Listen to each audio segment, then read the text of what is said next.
Welcome to the Half Percent Podcast. My name is Nick Plosser, and I want to thank everybody for listening. This is the first show of the podcast, and that being the case, just wanted to quickly explain the name, why I'm doing this show, and what we kind of hope to accomplish with it going forward. The 0.5% represents that very small percentage of Americans who serve in the U.S. military, choose this career. It's roughly 0.5% at any one time that's active duty. Going forward, obviously, we hope to have reservists and veterans and retired, the whole spectrum. But starting out with some active duty service members to interview, dig into their backgrounds, get to know them a little bit better, what makes them tick, what their story is, why they chose this career that so few people do. And so that's kind of this idea has been rolling around in my head for the last decade or so. Kind of everywhere I went and traveled, I met people who didn't have direct experience with the military, and I thought that especially in this time of COVID, general craziness, unprecedented event, and also what I see is kind of really hysterical political bickering and partisanship. I just want to do something positive, do in my own little minuscule way, and contribute to something positive on the airwaves rather than the constant sniping that I think we all see. So that being said, that's the genesis of the show, and that leads us to our first guest. We'll call him Jay. Jay is a Green Beret and part of a special operations unit stationed at Fort Bragg, and this was a great show to start off with. Jay's had a fascinating experience. Obviously, he has one of the most incredibly intense jobs there is in the world, and one of the elite of the elite. A very tiny percent of that 0.5 of that 0.5%. So I was really grateful to Jay for his time. I found the conversation fascinating. I hope you do as well. And if you could do me a favor and subscribe, make this podcast part of your subscription. Hit that subscribe button, write a review, whatever the case may be. Share this podcast. Anything helps, and I really appreciate it. Spreading the word. We're on Apple, iTunes, Google, Stitcher, TuneIn, Spotify, iHeartRadio, all of the above. Anywhere you listen to podcasts. So, without further ado, let's get into the show. Okay, Mr. Push-Ups, let's hear your story. It's not just the uniform, it's the stories that you tell. So much fun and imagination. From now on, you will speak only when spoken to, and the first and last words out of your filthy sewers will be sir. Do you maggots understand that?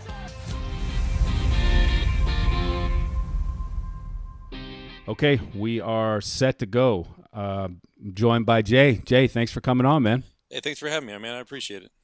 Yeah, like I said Jay and I talked about this before, but this is kind of you have the infamous title of being the first show of this, man. So we'll either crash and flame out and burn, and it'll just be us two idiots talking to each other, or I speak for myself, I should say. Just one idiot and one guy who has a real. I answered to idiot and hey you, so I'm being presumptuous, man. I'm one idiot and a guy with a real job.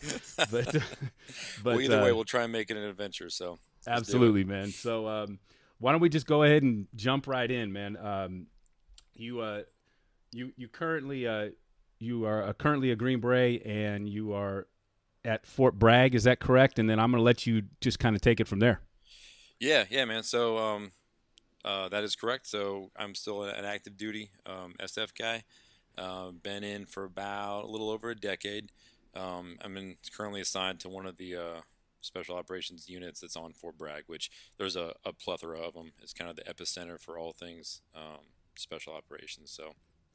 All right, and I'm assuming, and listen, we always we'll have to figure this out as we go, but I'm assuming that not everybody that listens to this is going to kind of know everything about how the military is structured and how the special forces units differ from the regular.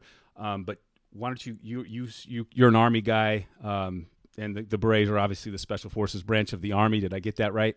Yep. Yeah, that's right. So And the Army has numerous acronyms. So if I ever say an acronym, just go ahead and stop me, and Yeah. I'll re-go and kind of spell that one out. But yeah, so just if you want to do a quick rundown, so each within DoD, you got the different services. You got Navy, Army, Air Force, and all that, and each one essentially has its own. You got your conventional forces. Think of tanks, infantry, like the artillery, the big conventional type Army stuff, and then you have usually a little slice off, which is a special operations command or kind of element, right? So that's where you get your the famous Navy SEALs, right? Yep. That would fall under special operations.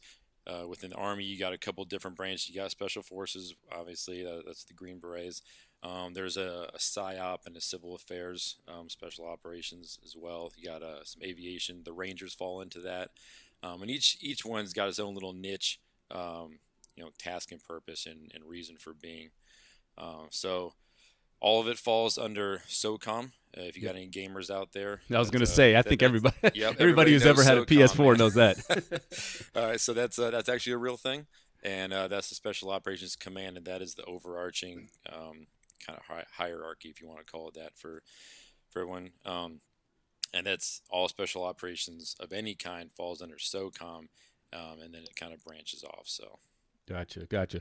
Well, listen, the whole purpose of the show is to just kind of get to know as many different people that do as many different jobs within the military as possible. So I kind of want to, we lucked out because it seems that people who do your job or the SEALs kind of get a lot of light in terms of media and and maybe not to your guys's maybe you guys don't like that as much, but it seems that there's a lot of attention and a lot of movies made and a lot of books. And I've read some of them and seen those movies, and I'm sure you have as well. But I kind of want to just get into the personal, in your own personal bio in terms of your motivations and that type of thing, and why you do what you do. And so you said you're from an Army family, and why don't you kind of talk a little bit about that? You come from that family, and that you said you've always kind of wanted to be in the Army. Yeah, so my dad was in the Army. Grandfather was in the Army, World War II, so it goes back quite a ways.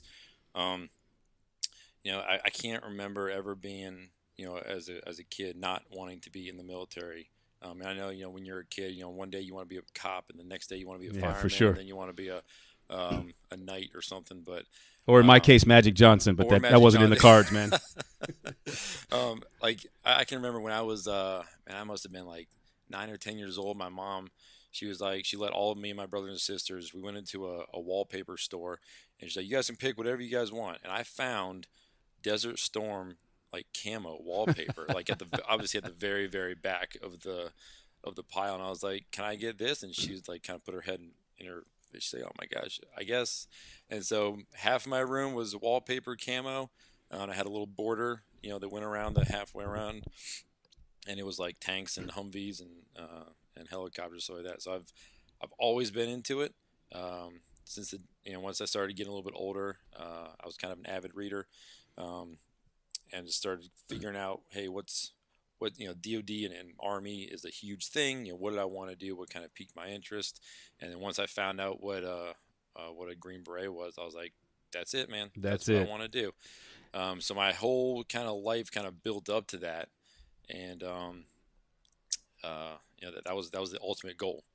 And so cool. I had a quick question on, just a interesting. So my mom was an English teacher, man, and you mentioned Beowulf. And you mentioned books and things like that, and I think all of us like grow up reading. I thought, as you said, I thought I was Spider-Man and Batman and whatever, and later G.I. Joe and later whoever I saw. Top Gun for sure, man. I was ready to go down to Miramar from L.A. when I saw Top Gun, man. I was ready to join. So, but like that for me is an interesting thing because you talk about growing up in kind of rural Pennsylvania, and so. How does that life kind of do you feel that life outside of just being a military kid, did you feel that living in that kind of area push you towards that in terms of being outdoors and hunting and things like that? And then what kind of literature or what books were you reading to kind of lead you to that? Yeah, so real quick, just to kind of hit that Beowulf thing. The reason that sticks out in my mind is that was, most people our age can pinpoint where they were at when 9/11 happened. Right? Yep, absolutely. And that's kind of like the big thing of our generation. So Yep. I remember walking out. I was at a school up in Massachusetts at the time. And I was walking out of my English teacher's class. His name was Hillary Russell. And I'm walking out, and we were studying Beowulf. And I don't remember a thing about Beowulf other than it's kind of like a Viking type tale. But everything that happened within that like 30-minute period just seared in my brain. I remember walking out, and some kid was like, "Hey, the Twin Towers just got hit." So we all went down into the kind of day room. There was a television on, and we watched that thing as everybody did. And I was a senior in high school at the time, and I was already going to plan on going to West Point, and so I had my I didn't have my acceptance letter in hand yet, but I was trending that way, and I've been in correspondence with them. They're like, "Hey, as long as you don't, flunk out of this school or get, kicked out for drugs or something, you will be admitted." So I was already going that way anyways. And then 9/11 happened, and that was just like, that was crazy. And so I was at a life kind of divergence there, and I was like, "Hey, man, I don't want to miss the war. Like I want to be in the war." So I almost didn't go to West Point because that was a 4-year commitment before I could even get downrange, which is where I wanted to be. So through various mentors and just kind of thinking through it, I ultimately ended up sticking with the original plan, which worked out pretty well because we ended up going to a 17-year war anyways, and I didn't miss it. Right.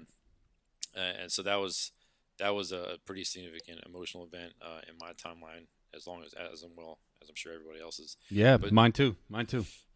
So back to your other question, though, how did growing up in rural Pennsylvania kind of shape me as a person? I think that one, we were being rural. It was kind of like a suburban rural, right? So it wasn't, when you think rural, not like cows and fields. Countryside, right? Right. Gotcha. But there's a lot of country. It was like a small town surrounded by cow fields, and so again, like this is like the 80s, right, where parents would just let their kids just go. Yep. And so I would get kicked out in the morning with my friends, and we would just be gone all day. And then when the sun starts coming down and you start getting a little hungry, you come back for dinner. Yep. So spending a lot of time outside, and then just being a more kind of self-sufficient type person, and then that's kind of just the environment that we grew up on. I think that was a huge thing that shaped me. Of, hey, as far as drive, no one's going to do anything for you. You got to do it yourself. And I just kind of learned that as we grew up. So I credit my parents a lot. And actually I was homeschooled Okay. from kindergarten through 8th grade. And so Okay. that was a pretty, long stretch of time there. And my mom, we would get our assignments, and then it was up to us. Hey, do you want to get them? The sooner you get them done, the sooner you can go outside and play. And so Gotcha. that kind of is cemented in my mind. Hey, you're responsible for your own actions, and the outcomes are basically on you.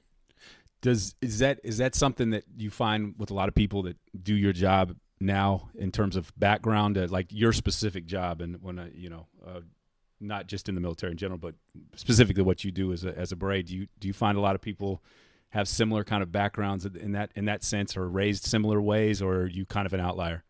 No, I would say that it's pretty common. You get a wide variety of individuals and backgrounds. I got a good buddy he grew up on the mean streets of LA, like in gangland. But I would say for the majority, if you were to, like Nick, if you were to walk in to an SF company, if you wanted to build rapport instantly, you can talk about guns, you can talk about cars, you can dip some Copenhagen, and bring a bottle of beer, or a bottle of whiskey, or a case of beer, and you'll be welcomed with open arms. Gotcha. There's pros and cons to that, man. So, and you and I were talking before the show. I almost live in an echo chamber, right? So Yep. As far as like getting a wide variety of viewpoints and worldviews, I don't really get that when I'm at work, right? So everyone kind of looks like me, kind of sounds like me. Like I said, similar type backgrounds. So as far as like, my worldviews, when I put those out, a lot of the times it's just, yeah, man, and it's right back at you. So I'm actually looking forward to, as we go on the rest of this podcast, throwing ideas out and having you challenge me back, because well, I get that a lot. It's funny you say that, because I was going to key on that later too. I think to a greater or less extent, I mean, most people in the world, I read somewhere a long time ago that I think 90-something% of people never leave I think it's an 18 square mile radius of where they grow up. And I've been fortunate enough, as you have, to have traveled and lived in a lot of places, man. And I think everybody's insular everywhere to a certain point, you know what I mean? And then you can only, if what I've read about evolutionary biologists is strict, we're hardwired to be familiar with and recognize about 200 people at most. So, it's the good stands the reason that a lot of them are going to look like us and think like us. It is what is funny is I think maybe you, at the end of the day, you and I would probably line up.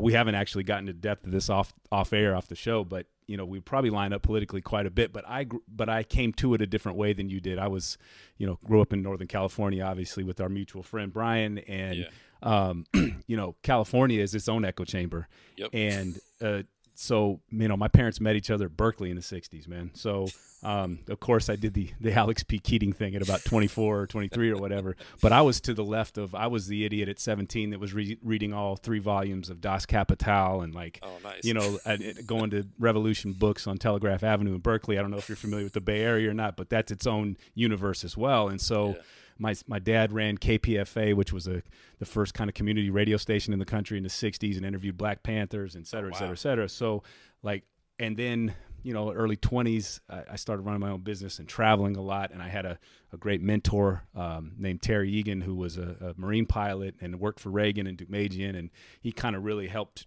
knock some sense into my head and challenged me and took me traveling down to Mexico and Central America and et cetera, et cetera, et cetera. But the point being is that I think you and I would probably agree, but different, and come to it from different places. Yeah. Because I think I know what I notice a streak in you probably is a contrarian streak, in the sense that you're not satisfied with just sitting on your own views. You want to expand them a bit.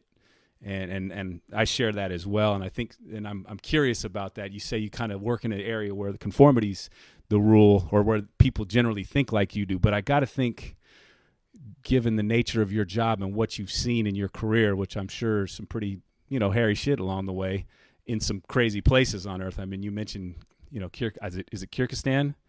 Yep. I mean, just one of those places in the Caucasus, man, Iraq, et cetera, et cetera, et cetera.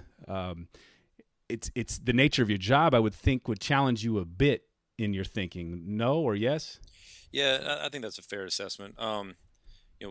At our core, Green Berets are supposed to be teachers, right? If you want to break it down to the simplest things. Yep. If you look at our kind of mission statement, is working by, with, and through other people, right? Host nation, whether that is a militia, whether that is tribal stuff, which you get into in Afghanistan and Iraq. I've got 3 tours to Iraq and 1 to Afghanistan. So the tribe is the government over there, right? Essentially, and so being able to integrate in with those different cultures, different languages, different people, you absolutely need to be open-minded, and that's one of the things that I love about this job is you're constantly being put into these situations where a mentor of mine once said, he was like, hey, you have to be comfortable being uncomfortable. Right. That we work a lot in the gray area, right? And anybody that tells you that there is a black and there's a white and there's a right and a wrong and everything is going to fall into those 2 categories is either ignorant or lying to you in the face, right? So we generally work in the gray. There are often times when the commander's intent and kind of his end state is really somewhat open-ended, right? And so you're walking through this fog, trying to ultimately bring U.S. government goals and end states, to progress our country and our nation abroad in foreign policy. So as you're navigating this, man, you're running into all these crazy people and I personally haven't had this story, but I have a lot of friends who, they're sitting down, across from a guy in Afghanistan, and he is the guy, right? And so but you need him to help manage that little area of of Afghanistan, keep the Taliban out. But guess what? He also is a pedophile, right? So Right. you're managing this, and like, where do where do you say, hey, that's not right, man? Like, get your hands off that kid, but at the same time, you can't piss him off, because then he's like, oh yeah, all right, get out of here. Guess what, Taliban, come on in, fellas. So you're constantly being put in these positions where you just gotta rely on your experience, your strong moral compass. That's important to me. I'm a pretty religious guy. Yep. And so it's, that moral compass is going to keep you going through that fog, right? When you don't really know what's on the other end. So you got all sorts of good stories like that. Yeah, that's things I enjoy. that. Sorry to interject. No. That point is really interesting to me, and I think really interesting. I'm a history freak. I did history undergraduate, et cetera, et cetera, et cetera. And I just think you're I read about that. There was a book called First In, which was a CIA agent, I think, but he mentions Green Berets quite a bit, and how you guys were just kind of thrown into these situations, and quite literally, I guess it was November, a month after 9/11. Some people that do your job are in Afghanistan, and you guys are diplomats and soldiers, right? Like, you have to be all in one. And you mentioned that, as you said, sitting across from a tribal guy who's into Afghan ladyboys and or little kids, and I've read all about that and seen. I was up in northern India. is really interesting, but that was a question I had. You guys are trained and highly trained, and it takes what does it take from the beginning of training for a beret until you are actually downrange? Like, that's a long process, isn't it? Yeah, it is. So it all starts with way back in the very beginning. You got this thing called SFAS, which is Special Forces Assessment and Selection. And over the years, it's gone from 2 weeks up to 21 days. The one I went through was 21 days. And that's where you say, hey, I would like to be a Green Beret. And guys come from all over the Army. They come down to Fort Bragg, and they go through this 21-day assessment. And it's the first week is all individual type stuff, right? So you're just doing running, a lot of rucking, right, with a pack on your back, some long distance type stuff. And then the middle week is land nav, so you're out alone and unafraid in the middle of the woods. With, again, a pack on your back. We call it a tick, right? It just sits on your back and just sucks the energy and life out of you. And no doubt. And so yeah, you're just out in the middle of the woods, and that's you are alone, and you're given a point on a map. And you say, hey, go. And so you're struggling through the pine lands of North Carolina. And then the last week is team week, right, where you're actually brought together and you're given in a group of 10 or so, hey, move this gigantic piece of equipment, and given a rope, one wheel, and a stick. You just got to move it, a certain amount of distance. So, and the whole time you're being followed by psychologists and cadre, and they're just taking notes on you, and making, what they're looking for is specific traits that have historically been successful, right? So they've got this down to a science, and you're also getting peers, right? So you're getting pinks and blue slips. And so the people that are sleeping in the bays with you are at the end also ranking everybody to their left and their right, right? So at the end of SFAS, you get a good snapshot of who you are as a person. They run that against, what they're looking for. And then you either get selected or not selected, right? And to interject in there, it seems to me that from what, again, I'm a civilian, so what I've read is what I've read. It could have been all horse, but it seems to me that a common trait that they're prizing. It's a fine line between personalities, which all you guys have to be to a certain extent, right? And then at the same time, an emphasis on teamwork, right? And subsuming your ego to the group and things like that. And that's where the psychology part of it comes in, I would imagine. Is that kind of the most successful guy that gets through that training has to kind of be a go-getter, but at the same time know when to step back, if that makes sense. Yeah, no, that's pretty good, man. So I actually spoke with one of the psychologists years after SFAS happened, and I bumped into him, and we were just talking about it, and I found out he had been an SFAS psych, and I was like, hey, kind of talk, like, what are you guys looking for, And some of the stuff he told me was pretty eye-opening even for me, because I didn't know what they were looking. You don't know what they're looking for, right? You just show up, you be who you are, and if they want you, great, and if they don't, then all right, well, sorry.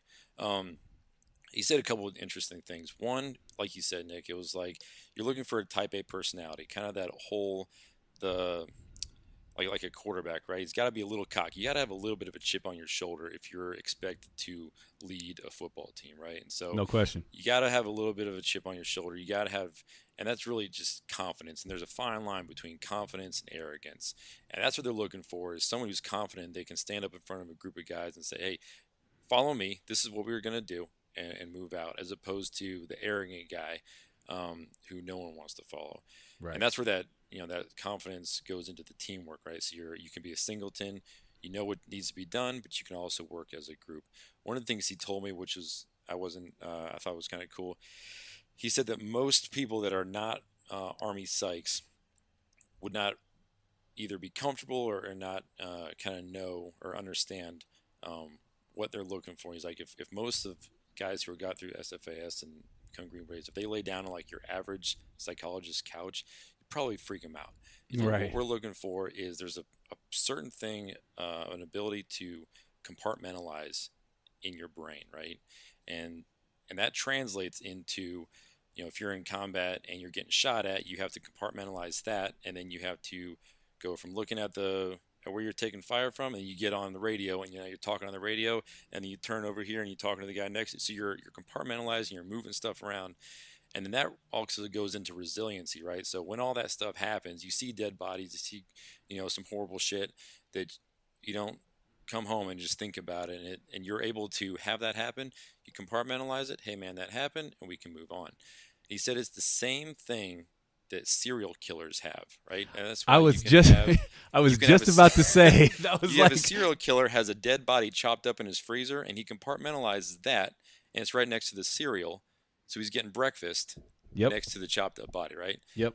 And he's like, nobody knows why it is that some people use that compartmentalization for good and some for bad. He's like, we still don't know at what point, Jay could have had this experience and hit that compartmentalization turned him to a serial killer as opposed to a good Green Beret.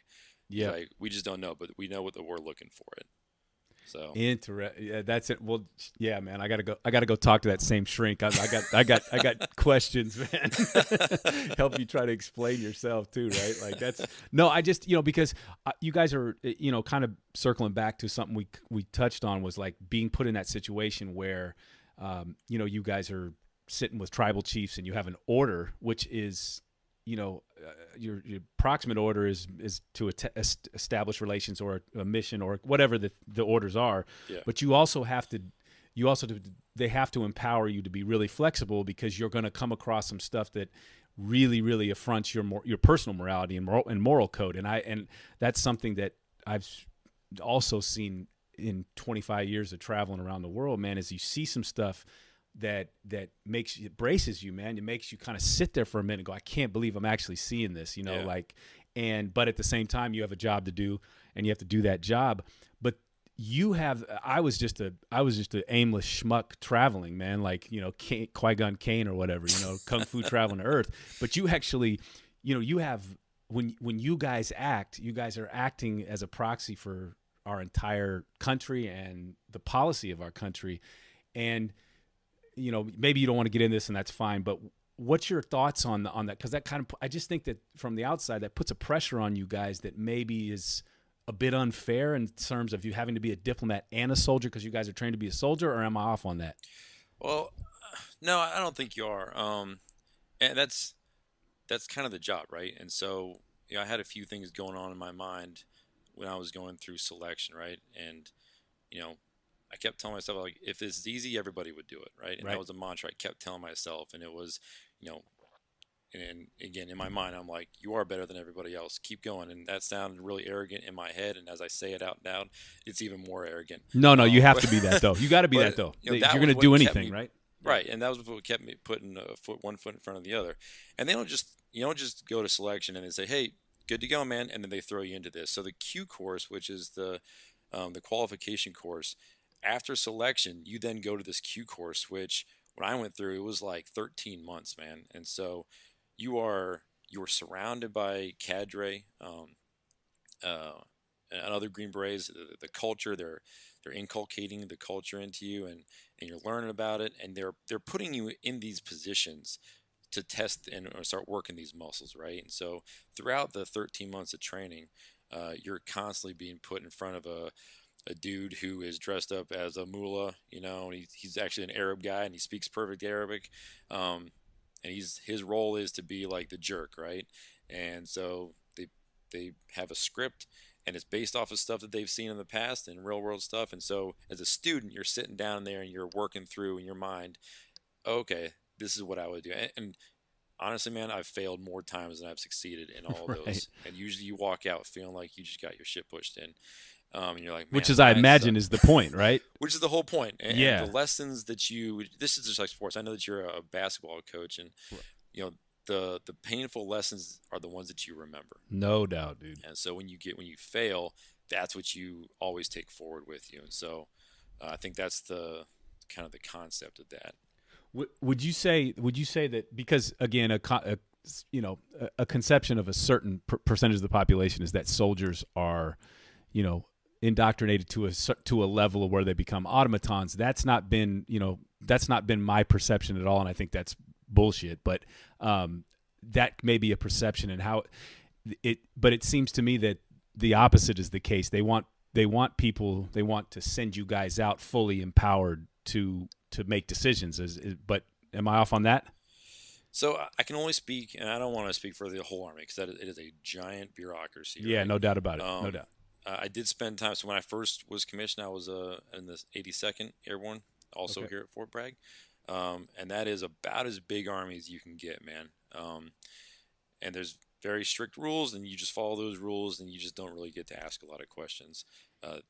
That has a task. That has a purpose. You know, to be the 82nd Airborne, America's Guard of Honor. You know, they exist for a reason. I wasn't happy there, though, because I was not afforded that autonomy that I was looking for, and that I felt that I was not due, because that's not really what I'm talking about, but capable of handling. Capable of, yeah, that's a good way to put it, right? So I was like, hey, I think I'm capable of being given some general guidance. Hey, Jay, I want you to go do this, and I don't really care how you do it, just go do it. I didn't get that in the 82nd, and I love the 82nd, man. I learned a ton. I met some phenomenal Americans there, and I cut my teeth as a leader there. I just wasn't. I felt like I could do more, and that's why I decided to go to selection. Gotcha. But yeah, so it really depends on where you are within the Army, right? Yeah. Like obviously a strict regimen is probably a good thing for 18-year-olds, and it certainly would have been a good thing for me at 18. But maybe different. You know, everybody's an individual and different, and especially people. I guess I'm just trying to get at the psychology of someone who does, because does what you do, because it's such a small percent of even within the Army, right, and even smaller percent of Americans. But even within the military, it's a tiny percent that make it through that to do what you do. So I've always been really curious about the psychology more than anything, because I mean, you know, obviously you guys are. It's like, to use a very, very poor sports analogy, it's like watching a kid shoot a jump shot, and okay, I can see his mechanics are good, he can shoot and all that stuff. But for me, what's interesting is what separates the average NBA guy from even Jordan or Kobe, or the guys that do it, Steph Curry, or the guys that do it at an even higher level, which is analogous to what you guys do within the military. You guys are even that next step up. So I just think the psychology and the mental pressure and how you guys handle that is fascinating to me, man. And so, I think that, I mean, yes, I can see how there would be some pressure, but as long as you remember that, like, you asked for that pressure, right? Like, Yep. no one forced me into this. I continually, every time that I took a step up and I was like, hey, you know, look left and right, be like, hey, this is cool, but I'd like to take the next rung on that ladder and just keep going up higher and higher. It's been all voluntary. And I think that is probably a very common thread among guys in my organization, is constantly striving to be better, to do better, striving for perfection in all aspects, and that morphs as you mature and as you grow up, right? So when I first went to selection and went through the Q course, and I was a brand new team leader in ODA, you know, I was still relatively young, I was in my late 20s. My knees still worked. My back didn't really hurt that bad, right? And so that was when I'm striving for excellence. That's what I was going, right? I was going for the most physically fit, trying to crush everybody, and that was what good was, right? But as I've gotten older and my body has forced me to kind of slow down a little bit, becoming more cerebral and looking at, all right, what does excellence really mean, right? And so, having to dig into books and reading, and so when you have to be that warrior statesman, having the requisite knowledge that you need, that you can speak intelligently, not sound like an idiot. When you're talking to either senior levels, general officers, whether you find yourself in an embassy talking to State Department, which that is a whole nother animal, right? You got of course. And I love the State Department, but man, there are some herbivores. So you have to take off that the uniform, put on a suit, and kind of blend into that area or operational environment. That's a whole other thing. So you can only fake the funk until you open your mouth if you're not ready for that. So no question. That's how my views of becoming the well-rounded warrior soldier or warrior statesman, I guess, has morphed over time. Yeah, cool. Like I said, man, I'm not trying to put too fine to make you into something you're not. I'm just general questions that I have from an outsider. So I appreciate you digging into that a little bit, man. All good. But so real quick, I want to go back to you got a few quick basic training boot camp stories. I'm just gonna say some words that you wrote and have you roll with it. So I got Naked Man and Open Bay Prison Shitters and Ranger School, and then I want to dig into the overseas stuff after that, because that's a whole separate one. But go ahead with those first two, man. Okay. Yeah. So so for the Naked Man one, that is something that it's streaking, right? If you want to really get into it, it's at West Point, and but you have to understand that Naked Man is not just streaking, right? It's a bigger. He represents, Naked Man represents something, and he's there to lift the spirits of the Corps of Cadets, right? He's kind of like I just watched Princess Bride with my kids the other day. Yep. He's like the Dread Pirate Roberts, right? Right. It doesn't matter who does it; it's the name that matters. Right. And so when I found out about what Naked Man was, which is just running naked through the quad, when I was going through the first summer that you're up there, I was like, man, that's it. I know that, I don't know when and where, but I know that I am called to be Naked Man. And so we started the school year, first semester went by, and the second semester, and I don't know if you remember this, and I guess it was 2003, like the whole Eastern Seaboard just like lost power. Right. Yep. So I can pinpoint that night. I'm sitting in my room, typing on my computer, and all of a sudden the power just goes, right? And something in my head just kicked off, and I was like, "This is it. This is the time. This is it, man." And so I turned to my roommate. I was like, "Hey," I was like, "Let's go do Naked Man." He's like, "No." Yeah. I was like, "Okay, well, whatever." So I run across the hallway to a buddy of mine who had been my first semester roommate. And I was like, "Hey," I busted in the door. I was like, "Hey, let's go do Naked Man." He's like, "Dude," he goes, "Jay, I'm like one of like 10 black dudes in the regiment. They're going to know it's me." I was like, "Okay, fair point." So I was like, "Hey man, this is just me." So I run down the steps, come out into the big kind of area, open area. And there's, imagine like a big paved area about the size of half a football field, and surrounded on all sides by 6 floors of granite barracks. Yep. With tiny little windows, and people are sticking their heads out. And there was a full-on riot, right? You have to understand that at West Point, like, there's a lot of pressure academically. Your time is constrained, so you don't have a lot of chance to cut loose. So when stuff like the power goes out, like, cadets would just take the opportunity. And this was worse than it usually was. So as I'm walking down, people are like lighting the trash in their trash cans on fire and chucking it out the window. Oh, there's like I remember a printer comes flying out. People are just screaming. It's like a prison riot. It's a prison riot, straight up prison riot. And a dude's over in the corner and he's playing the bagpipes, and it's chaos, man. And so I kind of scoot around the corner or around the edges of the building, And on the far side, there's like a big like a dumpster surrounded by maybe an 8-foot brick wall, and then there's about a 3-foot space between that and this the giant mess hall, huge building, right? So I hop into there, and I'm there, and for a fleeting moment, in my mind, I'm like, you probably shouldn't do this, just for a fleeting moment. But then I hear someone call, "Naked man, where are you?" I was like, "That's it. That's the the sign." It's like the bat. That's like the bat sign from Commissioner Gordon, That's man. what it was. And so I stripped down, and so I've got my shorts in one hand, I got my shirt in the other hand, and someone else calls it again. They're like, "Naked man, where are you?" And my heart's beating, man, and I come high stepping out, and I go, "Woo!" And there was flashlights that were flashing like strobes, and instantly they all come down onto me, just like, vroom. And the only thing I can compare it to is in Gladiator when he steps out into the arena and the crowd roars, right? Yep. That was the feeling that I got, because I could hear them. They're already screaming, but like it was a collective roar. And I've never had that happen where you got 1,000 people cheering just for you. Right. It was a phenomenal feeling, though. And I was in heaven, and I was high stepping and twirling that shorts and that shirt.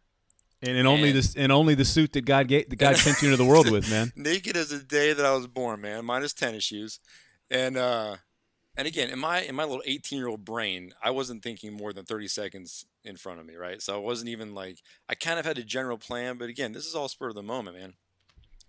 So I'd make a kind of horseshoe, and people are screaming, people are throwing out chem lights and everything. And so I start breaking from my high step into a stride, and my idea that I came up with on the fly was, hey, I'm going to run over to that shadow over there that takes you down like a little alleyway. I'm going to throw my clothes back on and then walk out the opposite way as if like nothing happened. And if someone comes by, I'll be like, hey, there was a naked dude that just ran by me. So that was the plan real quick.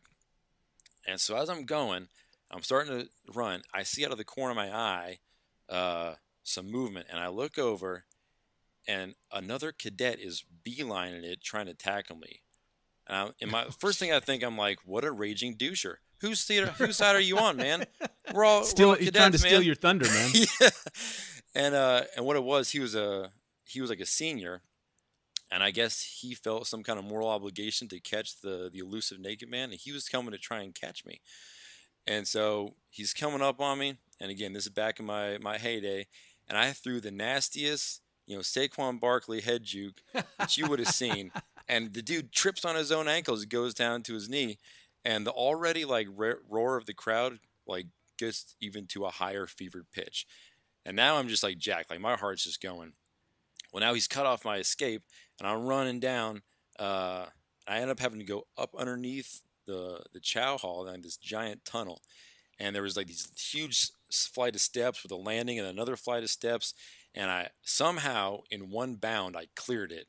I remember going back a couple years later and looking and be like, I can't believe I jumped that like with one jump. So I'm running down through, and I come up and around the corner, and I clipped the corner of the granite wall, and I still have a scar on my shoulder where it started bleeding down my arm.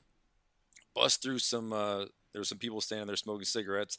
So this naked kid just comes running by him. And then I thought I had lost him, and I start slowing down to a jog. And no kid, man, here he comes up behind me. He's like, stop. And I was like, oh, shit. I was like, fuck you. And I just keep going, and I'm running. And I don't know which way I'm going, and for some reason I ran into the barracks. I was like a moth, and there was like a light, and I went towards the light, and I just kind of started boxing myself in. I I bust into a random room. Didn't know where I was at. I just said, you gotta hide me. And the dude just like looks at me real quick, and he goes, hop in my closet. I was like, cool. So I get in the closet, and I end up getting fought. The guy that was chasing me saw where I went, comes in, gets me, and he's like, we're going down to Central Guard Room, CGR. So he ends up taking me down, and I got caught, which in the long, I would have been great to get away. But what that did help me was it started racking up some hours. So at West Point, when you get disciplined, the one thing they take away from you is time. And so if you get hours, basically on the weekends, you have to go down when everyone else is doing homework or sleeping. You got to get into full uniform, and then you just walk back and forth, and they waste your time. And some people, That sounds it's miserable.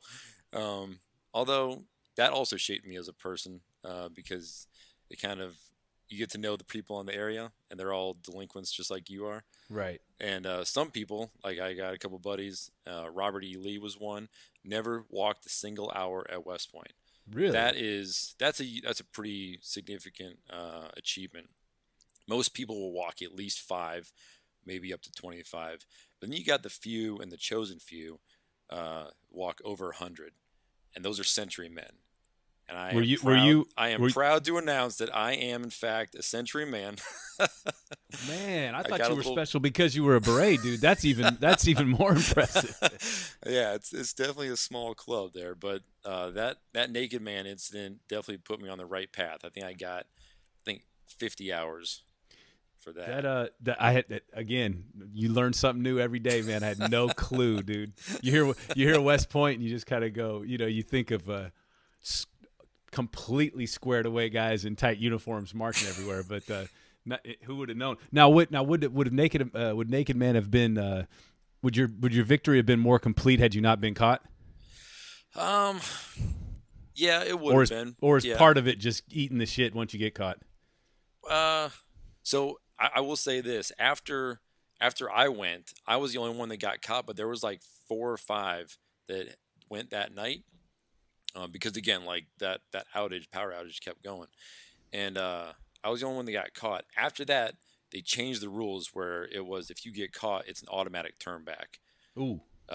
So I kind of got grandfathered in, and I lucked out, and so they didn't turn me back. So I only did 4 years instead of 5 at West Point.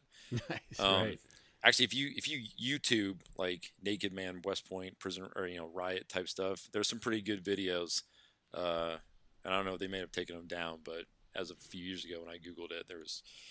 So if any listeners want to see what this looks like, go check it out, man. Cool deal, man. I had no clue, man. That's cool. How about Open Bay Prison Shitters and Ranger School, man? That was just I don't have a specific story on that one. It was just, you're asking to kind of give a glimpse into the world that not a lot of people get a chance to look into. So. I was down in Ranger School, and it's got 3 phases, right? So you're down in Fort Benning for the first phase, and then you go up to Dahlonega, Georgia for the mountain phase, and then you got swamp phase down in Florida.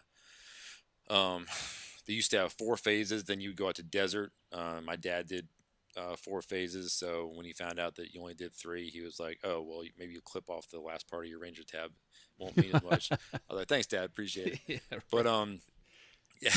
So when you're there down at Fort Benning, you start to appreciate the small things in life.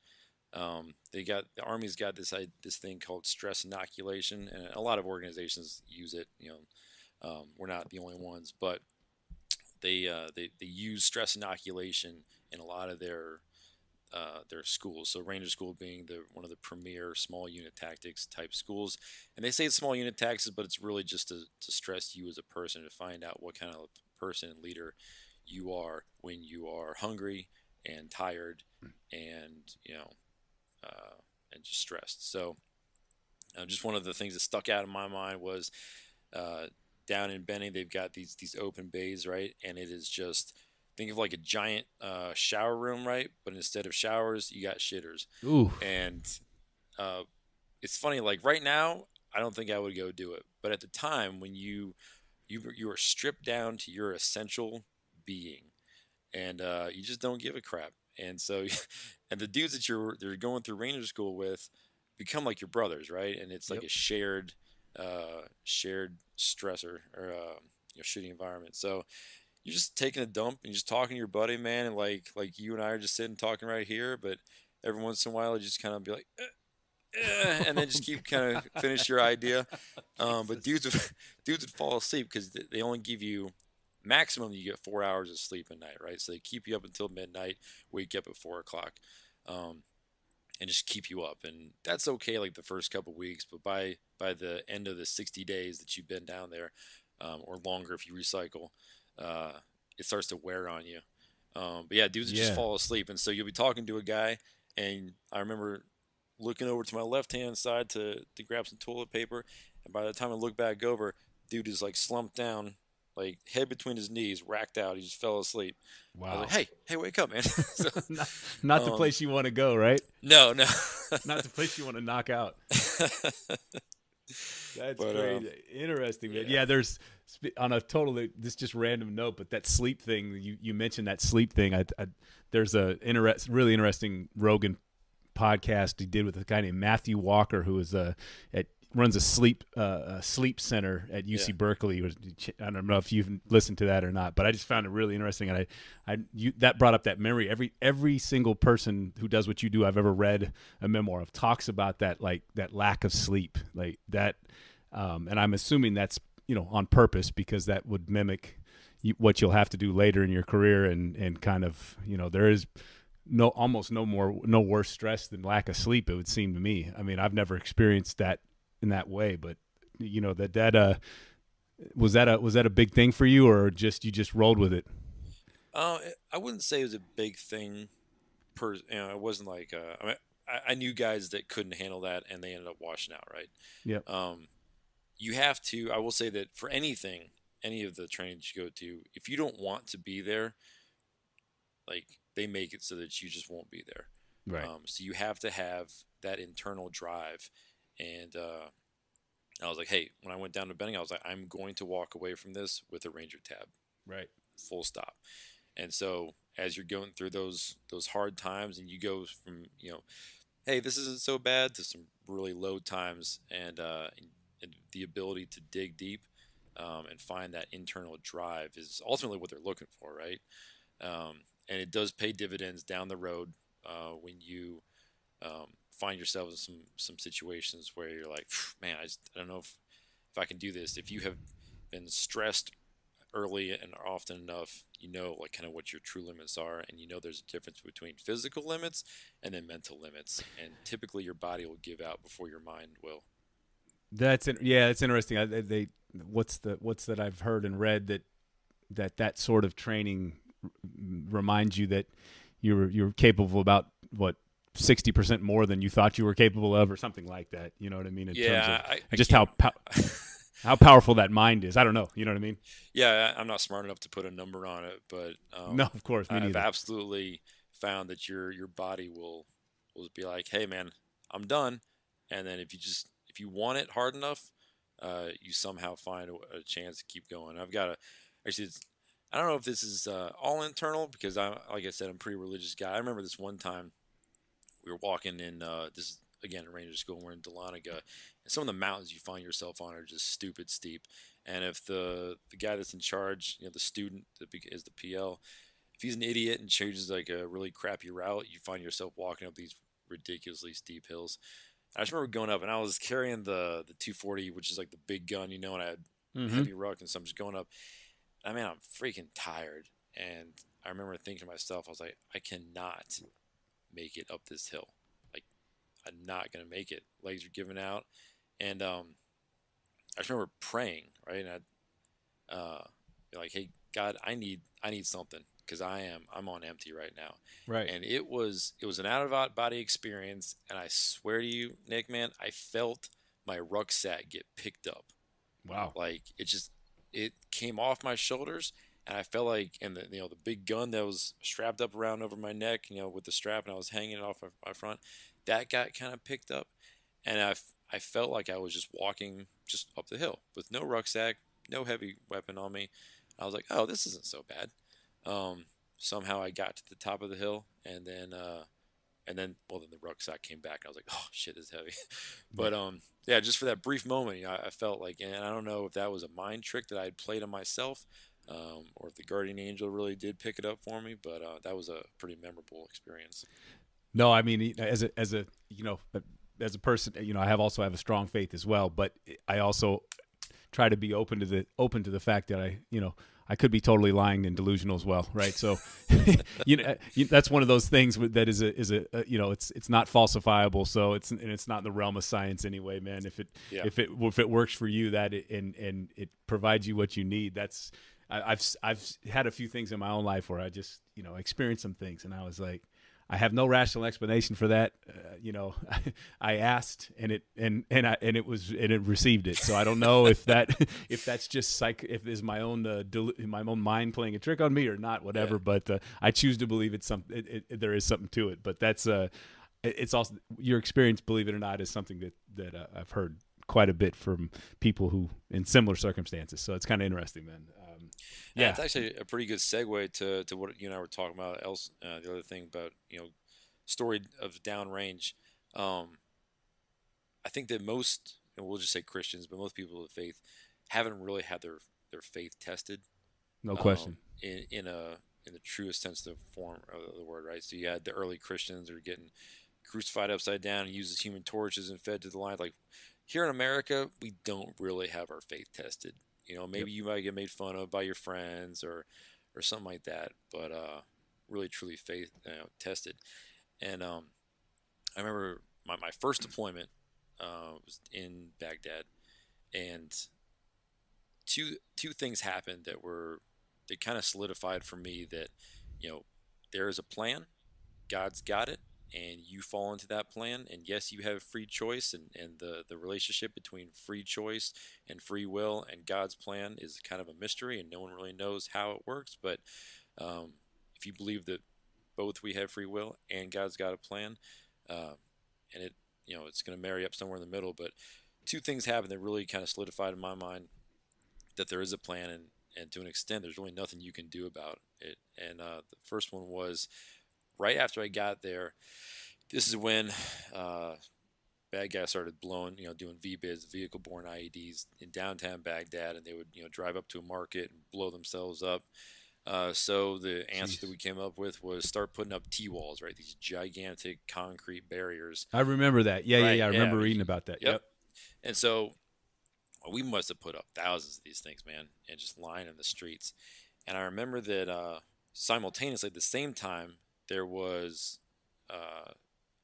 one or multiple snipers that were just terrorizing all across Iraq, but specifically in Baghdad. And there was speculation at the time that they were getting help from the Iranians because of the tactics and techniques that they were using, and just the quality of their shooting was and where they're aiming. Just the whole thing spoke to, hey, this isn't just a dude that rolled out of bed and decided to be a sniper. Like, he has getting some professionalized training. He even recovered munitions with with Farsi Persian, absolutely, man. Right. Absolutely. And so that was happening at the same time, right? And there was a lieutenant that was in our unit, and he was an engineer, and so he was in charge of putting up these T-walls. And I got to know him. He lived right down the hallway from me, and we were constantly going out on deployment or patrols and everything. Came back and he was telling me this happened to him. He was sitting in the Humvee in the passenger side, and he had the door was open, right? And he's sitting there just kind of talking on the radio, and one of his guys came up and was standing in between the door and the Humvee, right? Just kind of in that little V right there, and they're just talking. And this guy, he leaned forward, and he was using the dashboard as a kind of something to write on. He was making some notes on for himself. He finished the note, leans back, and a bullet comes right into the dashboard where he was just leaning. Wow. Right? Nothing that he did or didn't do allowed him to survive that. Like, nothing. Obviously, he didn't know the dude had his bead on him, and he was looking at him, and he just happened to finish his sentence, finish his note, and lean back. And that's it, man. That's why he's here today. Conversely, this happened towards the end of my deployment. There was a guy he's a KBR, he's a contractor, right? And on the FOBs or on the forward operating bases, they've got these kind of makeshift bunkers, and it's like a concrete kind of U type thing, flipped upside down, right? So it makes a little house, and then capped off on either end so that it's not just a tunnel, is those same T-walls, the concrete T-walls, right? So, and in between the capped end and the tunnel part, maybe 18 inches, right? And you have to be able, you have to turn sideways, squeeze through it, get in, seek shelter, and then that's all sandbagged up and everything. And that they did that for indirect fire when guys were launching mortars into the FOBs. Well, he was out. He was a fuel guy, and his job was to pump fuel whenever we pull the Humvees in. So he's out, and they start taking indirect fire, and he, runs to those makeshift bunkers they got, squeezed in between that 18 inches, and he's in there. He's in there for maybe 30 seconds, and a round that had been fired from, 500 meters away, a click away. I don't know how far it was, but pretty far. Somehow went in that 18 inches, in between the T-wall and the bunker. Jeez. Just found its way into 18-inch space right there. And he was gone. It was purple mist, Again, he did the right thing. He ran, he got into the bunker, and he was there just waiting that thing out, and it was just his time to go. Yeah. Which was a shame. It was sad to see it because everybody loved that guy. And also there was two kids that were running behind him. The only reason that they didn't get turned into a pink mist was because they weren't as fast as anybody else. So nothing that any of those people did to die or survive had anything to do on their own personal ability. And you can look at that two ways. You can be kind of fatalistic and just kind of start navel gazing and be like, well, there's nothing I can do. It's completely, I'm just sitting here waiting to die. I went the other way, and I tried to find the silver linings and everything and stay positive. And in my mind, it was like, hey, God's got a plan. And so kind of whatever I do, I'm going to either make it out of this thing alive or not. And I'm not going to tempt God. My mom always said, don't walk out in the middle of the street and say, God will protect me. Yeah, right. Right. So he's like, don't tempt God. Do your due diligence and all the, the things that you can take precautions. You can wear your helmet. You can do all that stuff. But at the end of the day, you're going to make it through if it's your time or if not. So, that really solidified in my mind. That put my faith to the test of, hey, God, this is on you. And I'm looking to you to get me through this. And how much?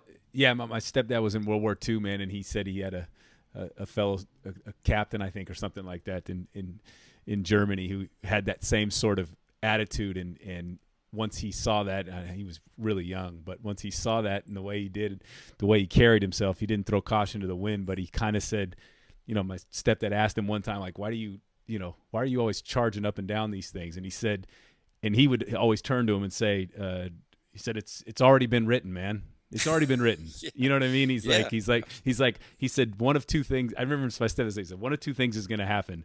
Either I'm going to run out there and that Nazi bastard is going to shoot me in the head, or I'm going to run out there and I'm going to shoot that Nazi bastard in the head. And he said, either way, he says, I'm either going to be here to talk about it or not. And I just thought that was, in extreme situations like what you're describing, warfare is the most extreme situation. But I just think it's an interesting, you mentioned earlier about Americans not having their faith tested, and that's a whole other discussion that I've got plenty to say on, but I agree with you completely. And that goes to not just faith, that just goes from a general level of affluence and being spoiled and not appreciating. Because I had to go live overseas and see some places that are, were not Paris and London, in Southeast Asia and Africa and India and places like that, to really fully, I think, appreciate what we have here. Absolutely. It took me that to fully, I think, appreciate it, and I already did, but it really took me that. So anyway, I think that's a really interesting observation. And you could did you see guys who saw the same thing and went the other way, kind of turned nihilistic in a little bit, in a sense, or let it get to them, or for the most part, do guys in your job, because of the mental testing and all that stuff, do they generally respond pretty well to those situations, or? So when that happened, I was in the 82nd, so I had not gone Special Forces yet. Oh, okay. And yeah, I saw. If you want to go extremes, when our tour finished, we were being replaced by another unit, and this specific unit had not deployed in a long, long time. Most of the guys that had been there didn't think they were ever going to deploy. So when they get there, I can't speak to their leadership and what they did to prepare. When you train hard and you prepare yourself, that helps you get ready to go into a thing like, to a deployment because you're like, hey man, I've done everything that I can do, and now it's kind of back up to the God, right? So I can't speak to their their training pathway, but when they got there, man, this whole unit was kind of a wreck, and there was dudes that were just kind of like whatever. But there's 3 kids that killed themselves before they even took over. Oh, It was insane, and like the one guy, like he used a 9mm. Next guy used a saw, which is an automatic weapon, like a machine gun. Yeah. And another dude uses M4. Like boom, boom, boom. They were still flown into country. They hadn't even gone out on a patrol yet, and these kids were so scared. And this is where the logic doesn't make sense for me. I can't have it. Like I can't understand it. But they were so scared to get blown up or for something to happen that they killed themselves, I guess, to prevent it from happening. I can't understand why. No, that's a heavy psychological thing that yeah, probably above both of our way education above my levels. But no, it's fascinating because I didn't know. I yeah, you hear what you hear, but that's it. I think the psychology, not to be dispassionate and cold about it, but I think the psychology, like what turns one, going back to your question about like the same traits that make a successful Beret or a SEAL or anything, also are present to a large extent in sociopaths, right? So, like, but what's the line, right? Like, what? Yeah. I don't know. Anyway. Well, and then so when I was young and kind of ignorant, I would just get pissed off at those guys because what that meant was we went to a blackout on comms, and because they had to wait for the next of kin to be notified. And so that means I couldn't call my wife at the time. I was like, those sons of bitches, man, killing themselves, and now I can't get on. I've matured since then, and yes, going through selection and everything, they are screening for a specific type of person, but mental health is something that for years and years and years I thought was just weak genes, and I know people who were phenomenal Green Berets, a guy that you would want next to you in a firefight, and I've seen them after all of that still kind of struggle at times with some of that mental. I don't want to say mental health issues, but just kind of the dealing with processing, the process in it, and I have to think that if they were a lesser man, they would have just crumbled, right? So I think that there is something to be said for at least recognizing it, and SOCOM at large has done a phenomenal job, in my opinion, of changing that culture and making it okay for a guy to seek out, ask for help. Yeah. It's still very much of a macho type A personality type culture, and that is never going to go away, nor do we want it to go away. Yeah, I was going to say, I don't know that I don't know that you can remove that element and have you guys still be as effective as you are, No, I don't think you could, right? It would just be a bunch of, you want someone that is aggressive to go kick in a door and kill bad guys. Like that's just what it's going to be. But the resources are there, and there is enough maturity in the organization, I think, and leaders that I've seen have done a good job of making sure that when a guy does go seek help, he doesn't get crushed and, oh, I see that you're going to talk to the chaplain. You're going to talk to the mental health. Guess what? You're now off the team because we're not sure we can trust you. So at least in my small sphere, I have seen that not happen. And so guys are still feel comfortable at least talking about it. So, and is that tone kind of changed over the time you've been in, or is that something that kind of just was already in place once you got there, or is that something that kind of Afghanistan, Iraq precipitated, or is that been going on for a bit?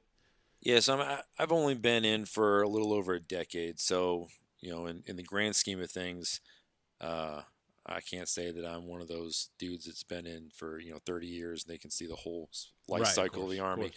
I would say that it's always been talked about, not always taken seriously.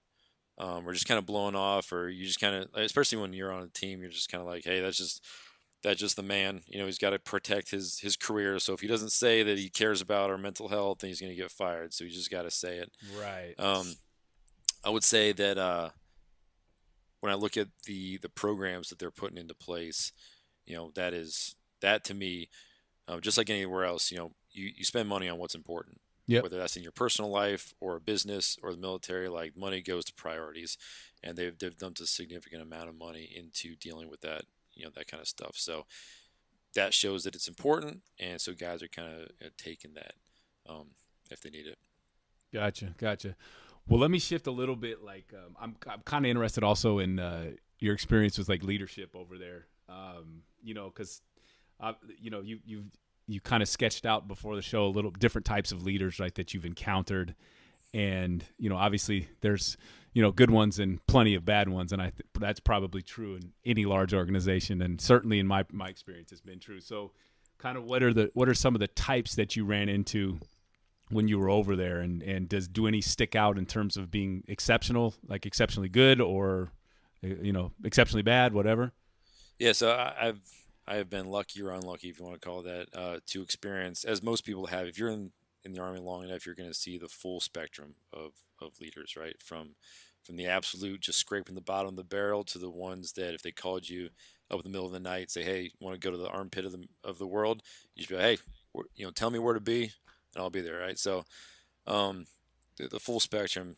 And I think the important thing, and this is not just a military type thing, this is anybody listening to this should remember that you can learn in the good and the bad, right? And so if you see poor leadership, you can say, all right, chalk that up, and I'm learning how not to be, because I know how I'm responding to that. So just kind of, there's a couple leaders that stand out pretty significantly in my mind. I remember this one time this was a deployment in Iraq, one of them that I went, and he was a general officer, and he was coming in, taking over, and I went up to go brief him with one of my buddies from an adjacent unit.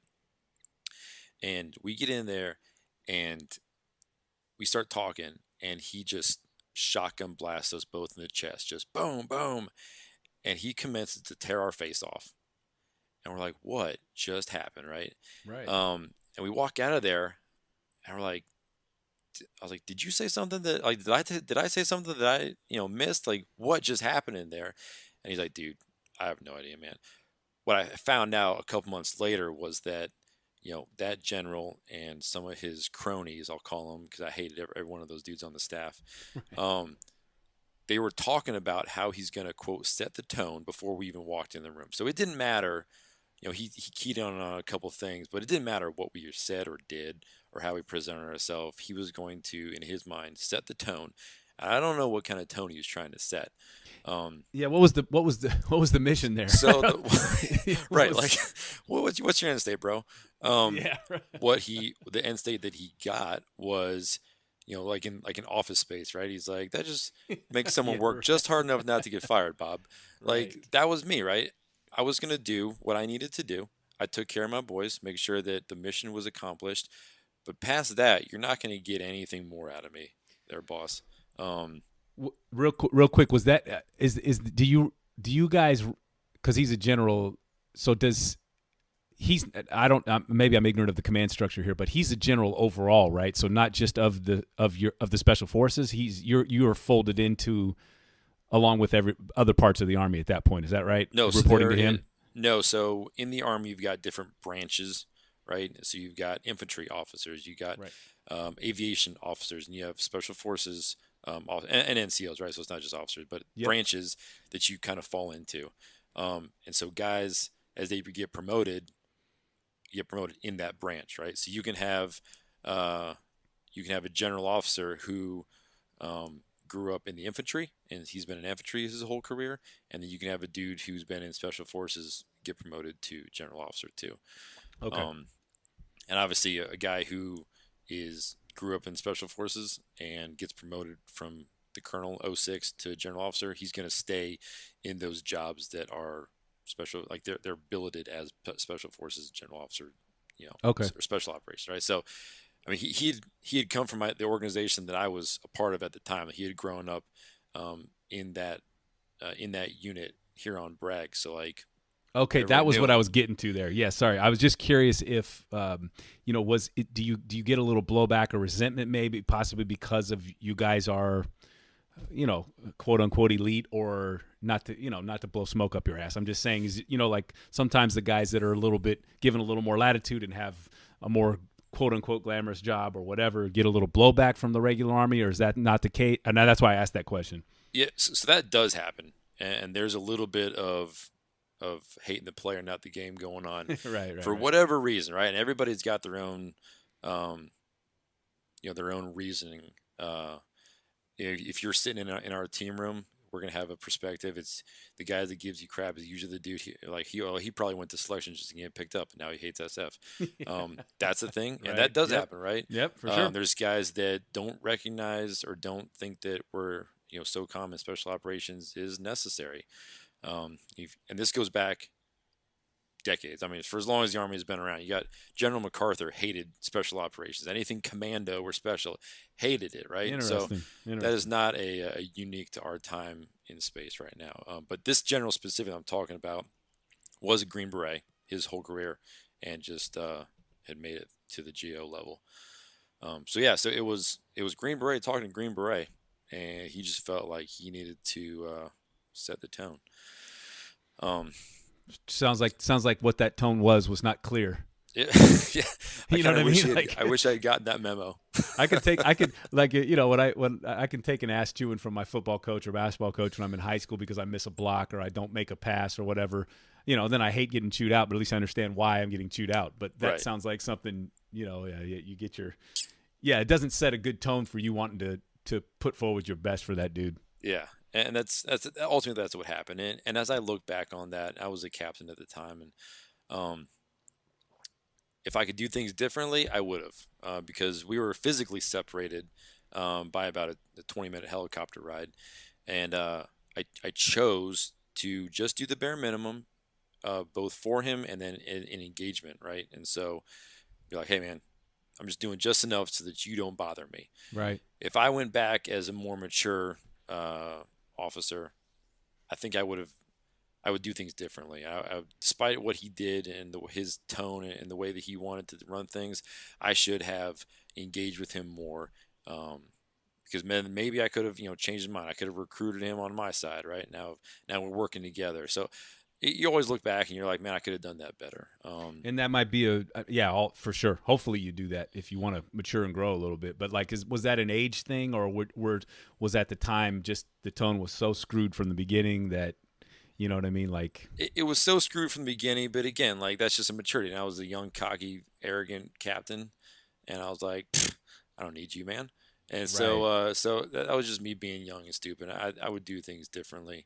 But you have to understand that any organization, even the elite ones, anytime that you introduce the human factor, Yep. people are going to slip through the cracks. Yep. It's just the way it is. And so you get, even though we've got multiple assessments and all sorts of selection criteria, you got a bunch of people looking at you and screening you, people are people, and they're going to get through. That's right. I remember I graduated Q course, and my first battalion commander was the most pompous, self-righteous dude I've ever met in my entire life.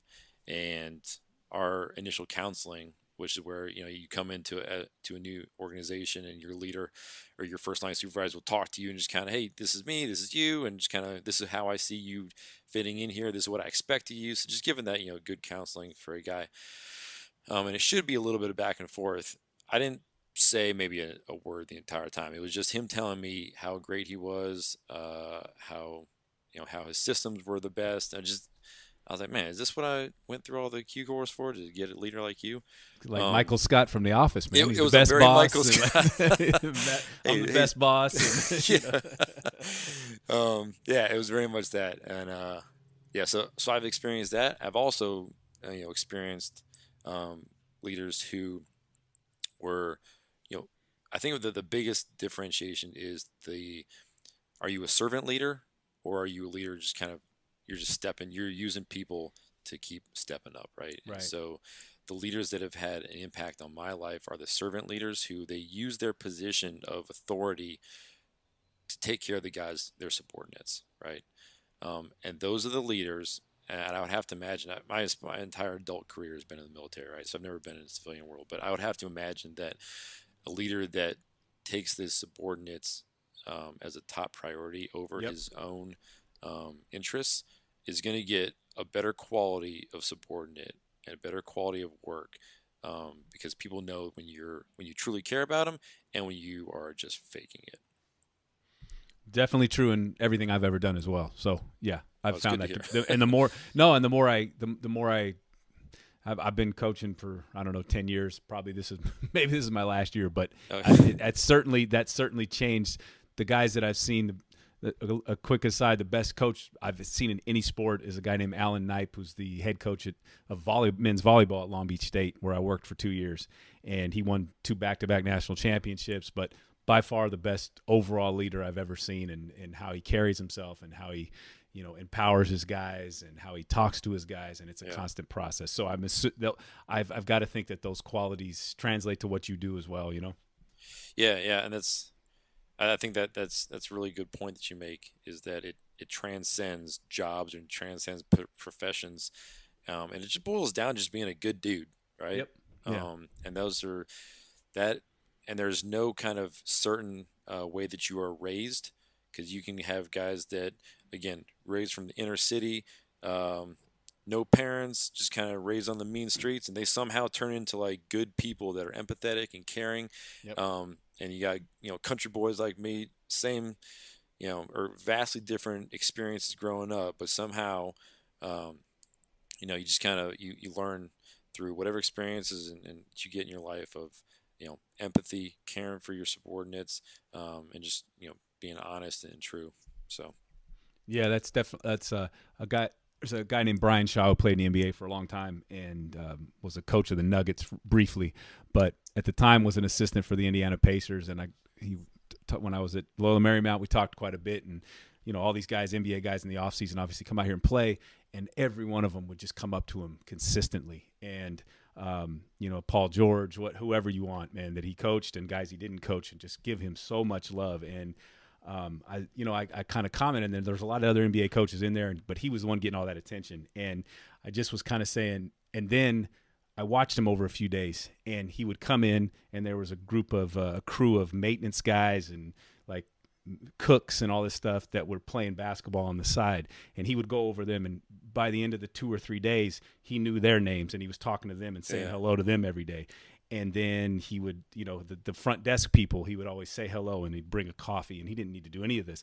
Right. And that's why, but that clicked into me why he was loved and respected. And I was like, man, he's like, it's not about, he did the triangle with Phil Jackson and all that stuff. And I asked him about that. And he said, at the end of the day, it has nothing to do with any of this. The reason why the guys know they care about you is because I know that his grandmother's sick, and I know that his son has got his first this today or whatever. You know what I mean? It's people at the end of the day. So not to hijack that point, but just to add to it, that's a trait that I've seen in my own life that separates guys who are really loved and respected and those who are not. Yeah, and I would bet my next paycheck that I didn't see that happen. But from your perspective, would you say that he probably he didn't even know he was doing it, right? And when he was getting all this attention, he wasn't like reveling in it and just being like, hey, give me some more. Like he probably didn't even notice it. And if he did, he probably might have been uncomfortable getting all that attention. 100%.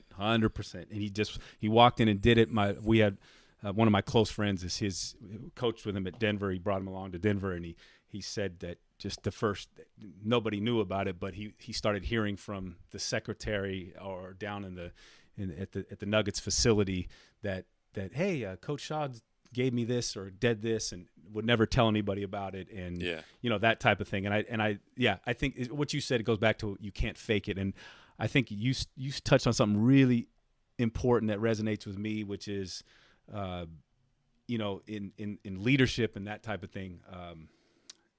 It's a quality, and there's no perfect soup, right? Like there's no perfect formula that can create that leader. And I think that, I just think it's accentuated in your business because the stakes are so high. I don't know, maybe I'm wrong, but it just seems that when it comes to life and death and things like that, the stakes are a lot higher, but the qualities that make a good leader are probably pretty similar. Yeah. Well, let me ask you this. In your opinion, do you think that leadership can be taught, or is it just innate? I think, nature versus nurture argue, right? So no, I from my experience, part of it can be taught. And I think it goes back to the same thing of what makes Kobe Bryant was 6'5", Jordan was 6'6", Yeah. but there's a lot of 6'5", 6'6" guys, right? Right. And then they get to the NBA, and then when you get to the NBA, everybody's an McDonald's All-American, and everybody was the best player on their college team. And then there's another level of 15 guys in the league that Kawhi Leonard or whatever that are even better than that, right? Yeah. And I've this about the same percentage I've seen of coaches that are that but much better, because you touched on something earlier, man, with learning from negative experiences. And I try to work with the kids I coach as well to see that those times when they fail in key moments, or they can't quite get a concept, or something's not quite working for them, to really, really, really embrace those moments, man, because and look at it from a different lens. Just step out of that lens and look at it from a different perspective, and see that, because some of the most valuable lessons in my life have been watching what not to do, and what I absolutely. definitely don't. They seared into my brain, working in certain situations that were miserable, and I said, I will never be that guy, man. Like, you know what I mean? I will never treat people or talk to people that way. And I think partially that comes from having a stepfather who was born and raised in the Depression, and was that kind of guy who never told anybody about anything. And in his funeral, hundreds of people show up, and Wow. I had stories of, your stepdad helped me go through nursing school, and he was a pediatrician, and he's the one who was, fought in World War II, and he did this for me and he did that for me. And we were with him for 25 years and never heard any of that. Jeez. And so that being the, quote unquote oppressed dipshit from Northern California that I was at the time, I didn't appreciate that. But getting older, and I really do appreciate and wish that he was still alive so I could tell him about that example. Because that to answer your question, I think part of it is that, right? Like, you have to have something in your makeup that makes you amenable to that, but also you have to have some training along the way. And whether that training comes in the form of just watching examples, negative or positive, or being actively trained, like you talked about, part of your training was role playing with, guys dressed up as mullahs who speak fluent Arabic and playing. I think that's also essential, right? I think it is a mixture of both. Now, what that mixture is, man, if I was that smart, I probably wouldn't be talking to you now. I'd probably be, making videos like Tony Robbins or whatever. But I don't know. What do you think about that mix? No, I actually think you're spot on, man. I think that the Army, if anything, has done its due diligence and has taken teaching leadership and made it a science, right? And you got the difference between science and art. And science, you can break it down into steps and checklists, and you can build models and all this other stuff. And then the art of it is how do you employ it? Just like basketball, right? You can work the science of dribbling, the science of a layup and passing, all those little pieces. Those are the science of it. But the art is, how do you take all those little pieces and mix them together and teach a guy, hey, pass left, not right in this situation, but in 100%. This situation, go left, not right. 100%. So the Army has taken a pretty solid look at that, because, as you said, the stakes are a little bit higher, and so you have to take mitigate as much risk as possible. So, go ahead. No. Go. No, I was. Yeah. Anyway, is the percentage of the people that you have encountered in your career, does that follow as well? Would you say it's kind of a very tiny percent, maybe 10, 15, maybe less, who have led really well in your experience, or is it more than that in the Army? I think that the ones that stand out obviously is a small percentage, right? Because those are the ones that, man, they didn't have to go to any school to learn it. They just, for whatever reason, they've got it, right? And when they walk into a room, dudes are just like drawn to them. And I don't know if you can ever put that on paper, or if you can. I know you can't. I know you can't teach that. That is just something that is innate. I agree. I will say, though, that if you surround yourself with people like that, you become them, right? And that's something that any good parent will tell their kids, hey, tell me who your friends are and I'll tell you who you are, right? So yeah, right. Whoever you surround yourself with, you will become like them. And we've seen that with my kids, and I'm sure you have with yours. Is we can tell who they're hanging out with at school based on how they're acting at home, and Yep, that's right. little attitudes that they pick up, the little comments that they'll make. It's just it's amazing. And so my brother was actually in the Navy, and I had been in for the Army for a while, and he asked me, he's like, hey, like, how do I pick my friends? Basically, it was a long conversation that we had, and I was like, look, man, just look at the dudes who are, at your level, but like the one level up, right? Because if you go 2 levels up or 8 levels up, now it's like a weird, now you're just like, you're following a guy around, and it's just weird. But build relationships with those guys that are like 1 level up, that you say that I want to be like that guy. Whatever he's doing, I want to do it like him, because he's successful, he's competent, he's smart, he's doing all the right things. I was like, just surround yourself with the right people, man, and everything, it'll become like osmosis, and it'll become part of you, and you'll start to emulate that and repeat it, whether you know it or not. That's great advice in general. Yeah, and so I would say that is one of the things that I don't always, I do take for granted, because sometimes I forget about it, but I am surrounded by individuals who are smarter than I am. They are stronger than I am. They're more like, tactically proficient than I am. Surrounded. I'm humbled almost every day with the kind of people that I interact with. And if I just shut my mouth and keep my ears open, I typically will learn something new every single day. And so I am fortunate being surrounded by great Americans, barrel-chested freedom fighters, who I can emulate without even having to like go out and seek it. I know that not everyone's got that.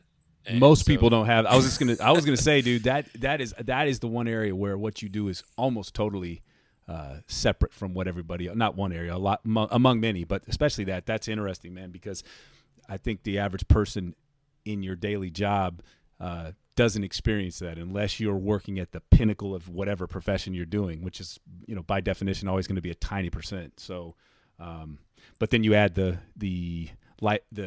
stakes of what you do to that situation. It adds even a higher thing at a higher level of that. So yeah, interesting, man. And it's cool to hear you say that, man, because, we hear that, and that kind of leads me into like, what do your people's, what are civilians, even my own stupid ignorant questions, because I just don't know, but perceptions you get from outside the service, from the civilians that you meet and stuff, of what you do, as opposed, you mentioned that funny meme which has been repurposed like 7,000 times, I think, in really hilarious ways, like what teachers do, what does my boss think, what does my mom think I do, and you know what I mean? Like, I've seen that meme, and like basketball, there's a basketball coach one that's really funny too. So I think everybody has their own, but like the one you sketched out for me, I thought was really funny. Like, but what about generally just what you've come across in the civilian world? And obviously since 9/11, it seems to me that your community has gotten way, like, a heightened level of attention, especially after the Bin Laden raid and kind of and the initial Afghanistan invasion. Like, you guys have gotten quite a bit more attention, maybe not you personally, but your community and what you guys do, movies, books, etc. And I've certainly consumed my fair share of them. So like, what are your thoughts on that? I will say that I spend a lot of time in, as I've said it before, in an echo chamber, right? So my neighbors are all in the Army, and a lot of them are like 2 doors down from me, a guy that's in my unit. Okay. Like, we all are surrounded by it. The only really time that I get a chance to get someone else's, an outsider's perspective is kind of my family, extended family, right? Because obviously my dad was in. So, talking with extended family, I will say that I get really not embarrassed, but it took me a long time to figure out how to answer when people say thank you for your service. And that's a whole rant that I could get on. But no, I want you to, because I was gonna touch on that too. So wherever it takes you, go for it. I can't speak from the other side of it, right? And I know I've talked with people that I'm close with who are not in the military, and we've talked about that. And they're like, look, I don't know how to say thank you, so that's just how everyone says it. I'm like, that's cool. But most people, and I can't speak for everybody, most people that join the service didn't do it in order to be thanked. Like, they're not glory seeker, and they're not trying to they don't want that to feel good about themselves. So, the answer that I've come up with that makes it kind of like I can help laugh it off is when someone says that, and I do appreciate when someone says that. I don't want to be glib or make light of it and say like, I don't need your shit. I understand that is a society type thing, talking about dialogue between military, but I always say, well, I want to thank you for paying your taxes because I get a paycheck for shooting guns, blowing stuff up, and jumping out of airplanes. Like, it's great. Right. That usually kind of like breaks the ice, and then we can kind of move on from there. So, I don't want to say that I'm not grateful, and I understand why people say it. But as far as misconceptions, one thing that I had just when I came into the military was I assumed that talent gets pulled up, right? Yep. And what I mean by that is, hey, if you're at the platoon level, if you're like the best platoon leader, then you get pulled up to the company level. And if you're the best platoon or the company level guy, you get pulled up to the battalion staff. And then the best battalion staff guy gets pulled up to the brigade staff, and so on and so forth. What I have found is that often, and this isn't always the case because there are some phenomenal senior NCOs and officers at the higher levels, but very often the case is the guys that are at like the brigade and up level are the dudes that they got kicked off the team, and so they didn't have that ability to work well with others and be a good dude and pull their weight and be able to step up when needed. Like, they're the ones that the team was like, yeah, we don't freaking want you here, and they just get kicked off. Which once I figured that out, so many decisions that I had heard about that had coming out of like from echelons above me, starship level, I'm like, oh, that makes all the sense in the world because you got a bunch of dingbats up there working in a vacuum, just nugging away at their computer, haven't talked to a guy at the tactical level in Lord knows how long. And when you are up at that level, you just kind of do with what, they're all doing what they think is right. I don't want to take away from them, and they're still trying to do the best that they can. But the quality dudes, in my experience, especially in the special operations community, the cream of the crop dudes are the ones that spend the most time on the team, on the ODAs, because they're the ones that are carrying the load for everybody. So right. That was a misconception that I had coming in, and I don't want to get any hate mail from some senior staff guy being like, "Hey, man, I'm not an idiot." But no doubt. So yeah, if you get any of those, just kind of pass them my way, and I'll take care of it. No worries. No worries, dude. No, I was curious, and that's that. Thank you for your service thing. I think partially, I remember shortly after 9/11 and I was about to go join the Marines, and then I realized I was 29 years old, which is the cutoff age for OCS. And, but the recruiting captain said, yeah, man, I partially ruptured a disc in my back. And he says, your package is not a promising one. So, yeah, I guess they got to send all the packages back to Quantico, and then they make a decision from there. So, right. Anyway, I wasn't, but I was appreciative in my short experience around those guys who I'm assuming now are, officer level at this point, but I was always appreciative, and sometimes I'd see guys in the airport and I just nod to them or whatever.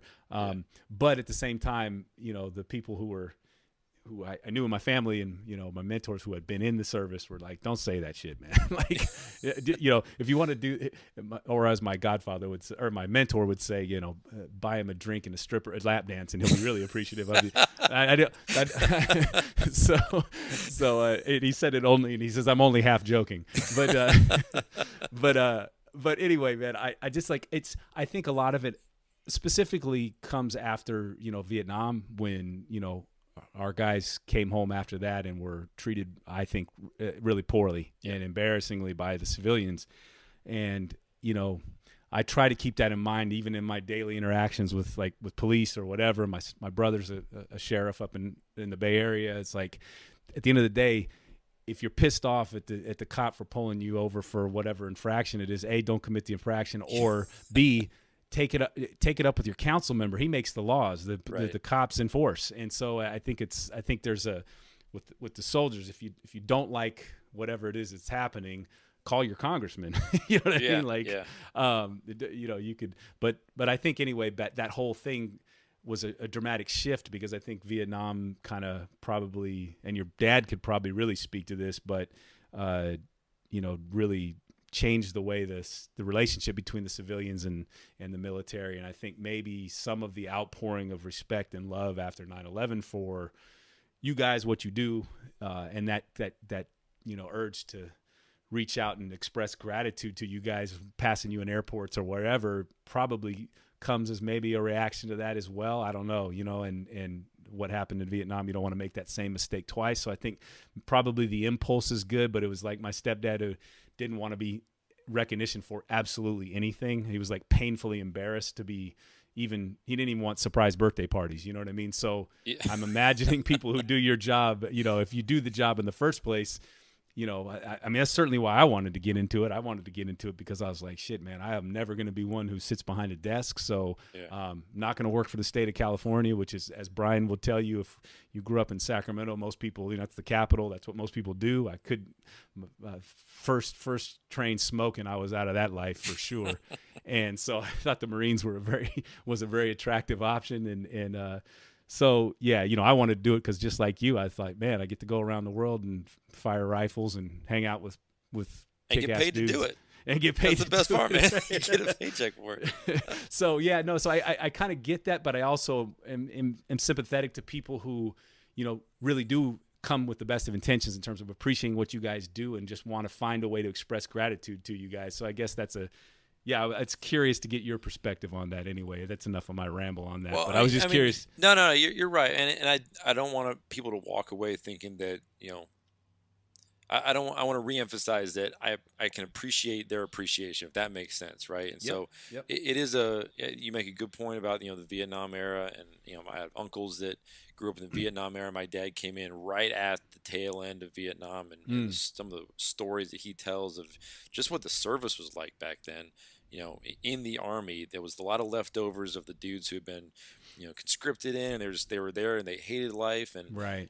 He said that when he was a platoon leader, he wasn't allowed to go into the barracks unless he had a sidearm and his platoon sergeant. Because right before he got there, one of the lieutenants had gone in there, and his guys put him in a locker and threw him out of the second floor window. Like, Jesus. The stuff that happens, like it was a different Army, man. And when I hear stories like that, and then stories that my uncles talk about, coming home and off the airplane, and how that civil military dialogue happened or didn't happen.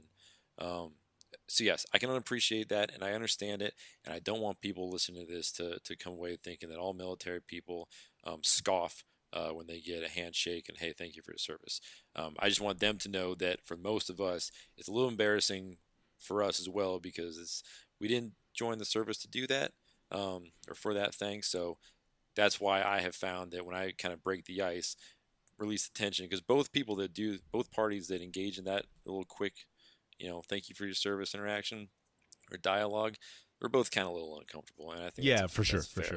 So if you just laugh it off and like break the ice and like just start talking like a human being, man, it's all going to go good. I will say, don't ask a guy how many people he's killed.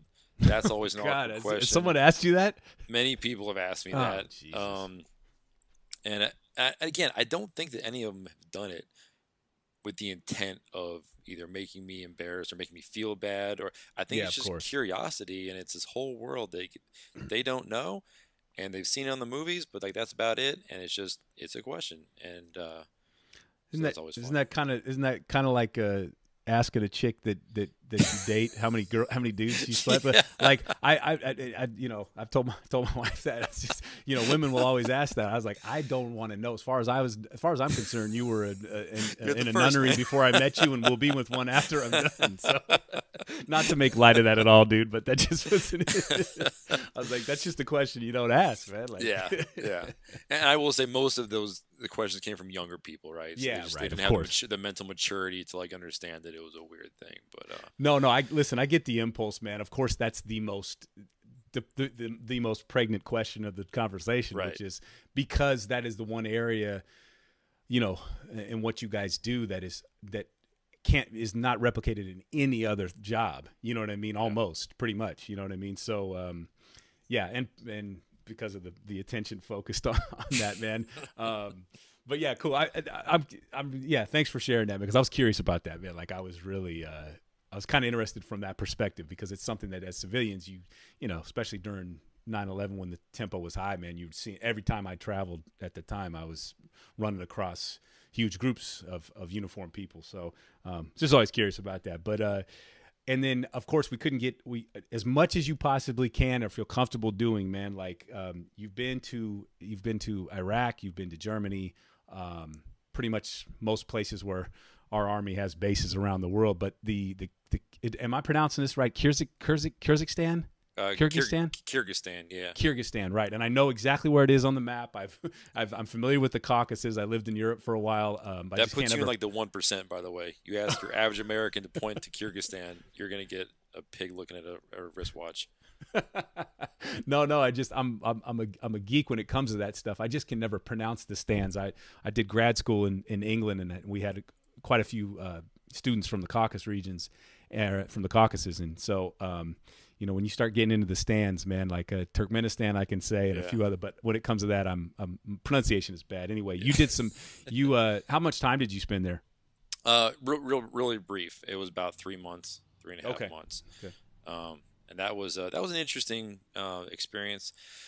That was a non-combat deployment, right? And again, like going way back to what I said earlier on, you know, Green Berets are teachers and trainers at our heart. And so when you look at the elements of national power, one of the things that we do is we go build host nation power. And we do that through various means. And one way is we pair with their special operations. Every country has their own version of it, right?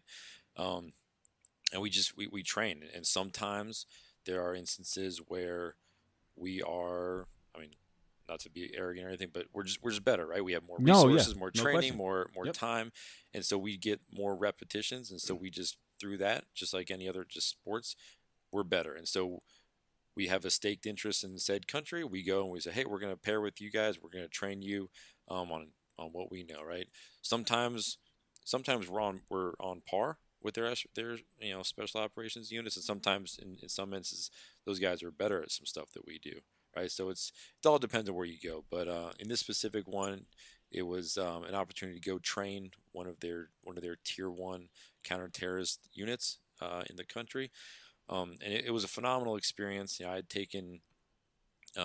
took Russian in college for like 3 semesters, right. And that was like 10 years, you know, before I went on this trip, and just being surrounded by it. That was one of the things that I figured out, being surrounded by Russian and hearing it, and it's written everywhere. By the end of that, and again, I hadn't spoken Russian in like 10 years, but by the end of that trip, I felt comfortable to walk out the front gate and hop in a taxi, and I could get to a restaurant, I could order food, and I could carry on maybe the first 5 minutes of a conversation, you know, all your general stuff. Oh, hi, how are you? What's your name? How many brothers or sisters do you have? That kind of stuff. And then find my way back. So that was a cool experience. Working with those guys was really fun. One of their deputy commander, so he was like their second in charge. I got to know him pretty well. And in Kyrgyzstan, you got the Kyrgyz and you got the Russians, right? And those are two very different. And the Kyrgyz are more of a like a steppe people, right? A little Mongolian type, right? So a little more Asian looking. And you got the Russians, which are just straight blonde hair, blue eyes, that kind of stuff. But it's this weird Ivan Drago. Yeah, exactly. And the DCO, the guy that I got to know, looked like Ivan Drago. And I found out over a couple drinks with him, he had been private in the a Russian army. He was a tank driver for the USSR army, which is just, it blows my mind, right? And if you would rewind 30 years ago and be like, hey, someday, you know, you got you and I are going to be me and Ivan, it's Rocky and Ivan are going to be hanging out, just like sharing drinks. Like no one would believe it, but he was a good dude. And I found myself a couple of times, my Russian had reached his limit, and then whoever I was talking to, their English would reach its limit, and you just kind of find yourself staring at each other. And this is kind of one of those things I was telling you about before, where you find yourself in these fun, sometimes they can be fun experiences or situations where you just kind of got to figure it out.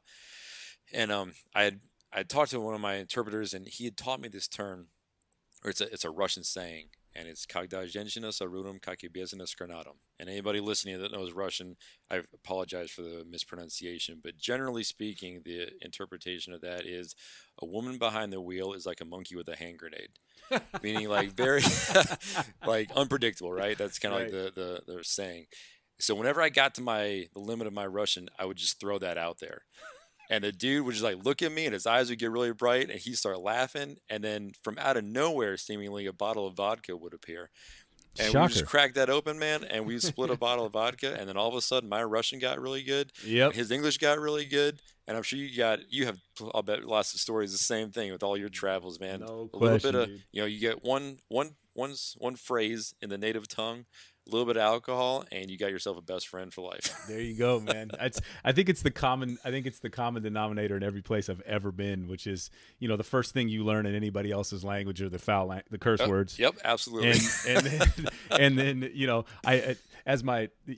there's a great guy in Kaohsiung, Taiwan, where I lived for 2 years, and he's a good old boy named Perry, who's from Tennessee, who married a gorgeous Taiwanese girl and opened up a little honky tonk bar in Kaohsiung, Taiwan, and they would play ragtime and old country songs and jazz, and it'd be Taiwanese people jamming with expats and all that. It was a great bar, man. It was one of the first bars I went to, and so one time Perry was a stone cold drunk, man. So he would, but completely steady. He'd be sipping down 15 to 18 beers and go up and play for an hour straight, no mistakes. It was pretty impressive. So one time I'm sitting there drinking with him at about 2 a.m, and he said, I was saying, hey man, how did you pick up Mandarin, man? That's a tough language, dude. Yeah. I can't. To me, it sounds like pure gibberish, man. And he says, well, if you can learn how to say hello and thank you, and how to tell a girl she's pretty and how to order a drink, that's all any man ever needs to know in this world. And so I never forget him saying that. I don't even know if Perry's still alive, but shout out to him. But that advice has held me real in good stead around the world pretty much. And you point to something, and he said alcohol is the great social lubricator no matter Absolutely. what, man. And I've had great drinks all over the world with people, and you break bread with people and have a drink, man. That tends to and it's funny, you mentioned something that is absolutely true. My Mandarin I was really self-conscious of it when I was sober, but once I had a few drinks, I became, throw it out there, man.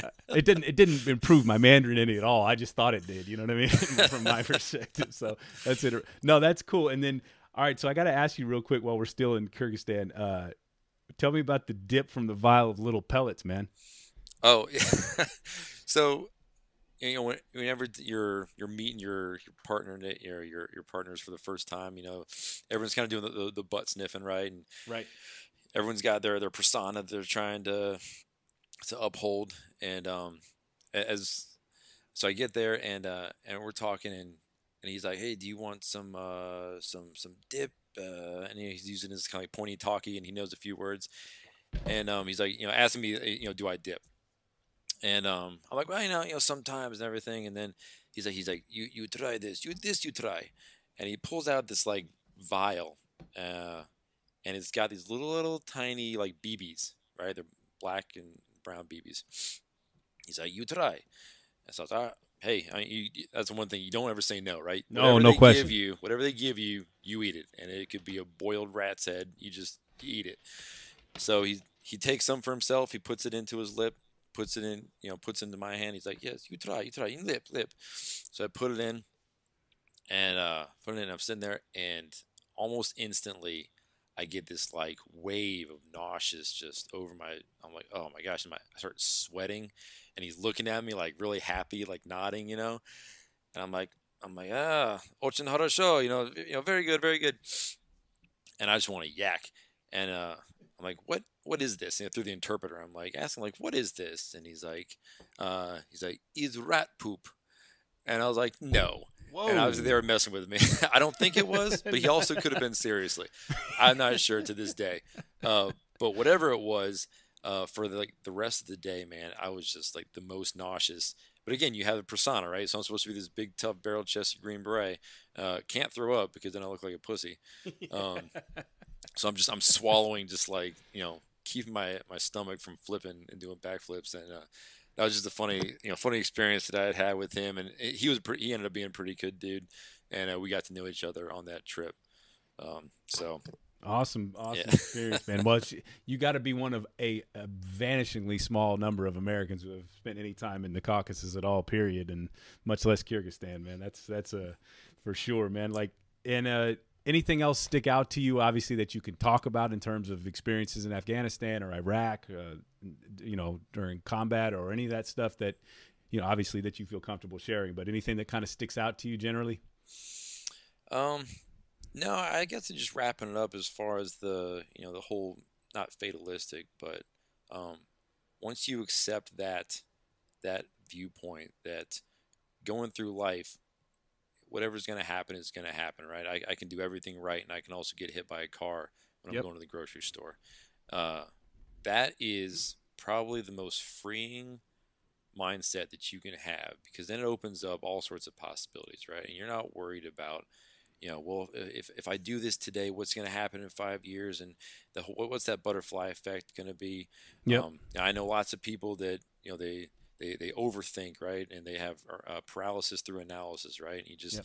they get so wrapped up in the details that they miss they miss the big picture. So I would say just that has been one of my takeaways in my 13 short years in the military is, don't sweat the small stuff. Keep it positive. PMA, positive mental attitude the whole time. Always find the silver lining, and then just understand that like life's going to happen, and every instance is an opportunity, and you can learn from every instance that you have, and every interaction you have. You can learn something. You can take something away from that experience, positive or negative. You can say, hey, I'm going to emulate that, or hey, I'm not going to do that. And just keep things in that mindset, and that's gotten me this far, and I'm doing all right. So Yeah, that's really cool, man. And in terms of obviously, man, what you guys were dealing with over there, kind of keeping the distance between what you're seeing with Al Qaeda and then ISIS, and that sort of that level of evil. And no matter what, you could even watch those videos, which I find nauseating, man. And I've seen a couple of them, but even you can even watch that, but until you're kind of up close to it in terms of seeing what those people did to terrorize those civilians over there, man. Like, did you ever have an issue with keeping straight in your head what you were doing over there without descending into what would have been an understandable, going ape shit? You know what I mean? yeah, Like, because I get that rage, watching old Nazi videos that my grandfathers and uncles fought right, against. yeah. But I can't imagine. So did you can maybe talk a bit about that without getting into specifics, obviously, but Yeah, it's there's a couple different facets to that. One is when you go on a deployment. For guys that are listening to this who have been on deployment, everyone knows that around month 4 or 5, you just like everything kind of becomes numb, and you're just like, oh man. And sometimes you forget, why you're there. Sometimes you lose sight of, you lose motivation. You're just like, whatever.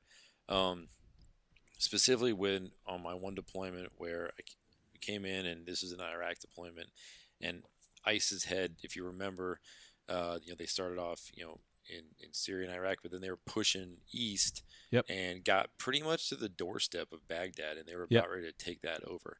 And then there was a lot of things that happened, and ultimately they ended up started to push back, and then things kind of settled in the ERB and the TRB, the Tigris River Valley and the Euphrates River Valley. There was fighting going on in Syria, obviously, so things kind of settled into that.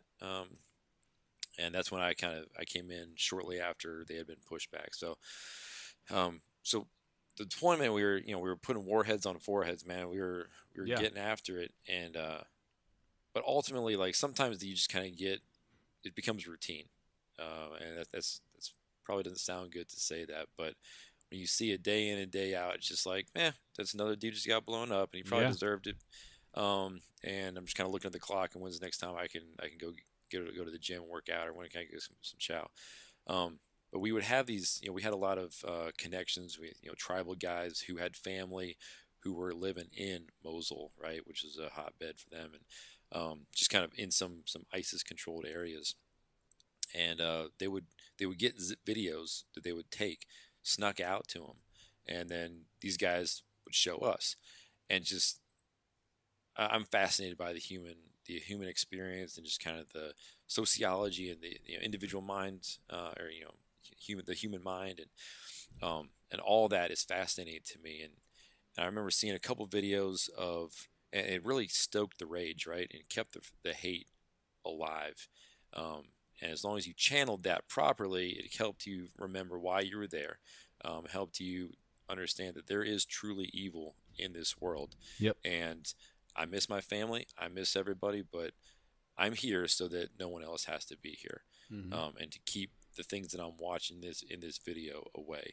And just one that particularly just kind of stood out on me, and like you mentioned, Nazi videos, and we all kind of laugh about, not to say laugh, but we can't fathom a whole country doing what they did, right? Right. Yeah. And I've got some German blood in me, right? So I'm sure an ancestor way back in the day, but like, hey man, how could a whole society support that, right? No question. Like, man. how does that happen? But we're actually seeing it today with the COVID thing. Yep. I don't want to jump scripts, but you got people setting up self-report on your neighbor, and people are freaking doing it, which is insane to me, right? But I'm like, okay, this is how we do this. But like in Mosul, we got videos of people that were they're on their knees, they're about to be executed, and there's people surrounding this thing going on in the street.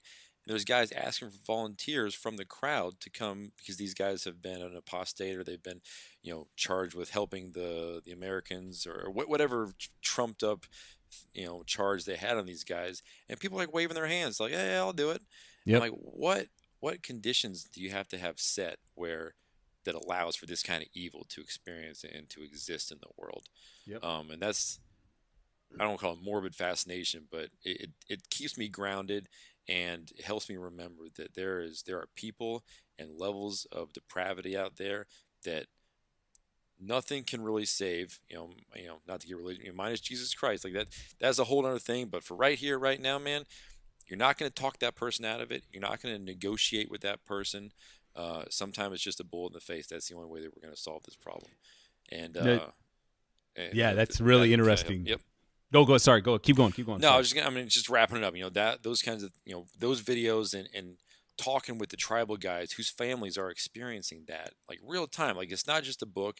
It's not something I saw on CNN or Fox News. Like, I'm talking to the dude, looking him in the face, and his brother is the one that sent him this, who was in the crowd. And that was a true connection, and it kept me grounded throughout that deployment, and helped me remember like why I was doing what I was doing. Right. Absolutely, man.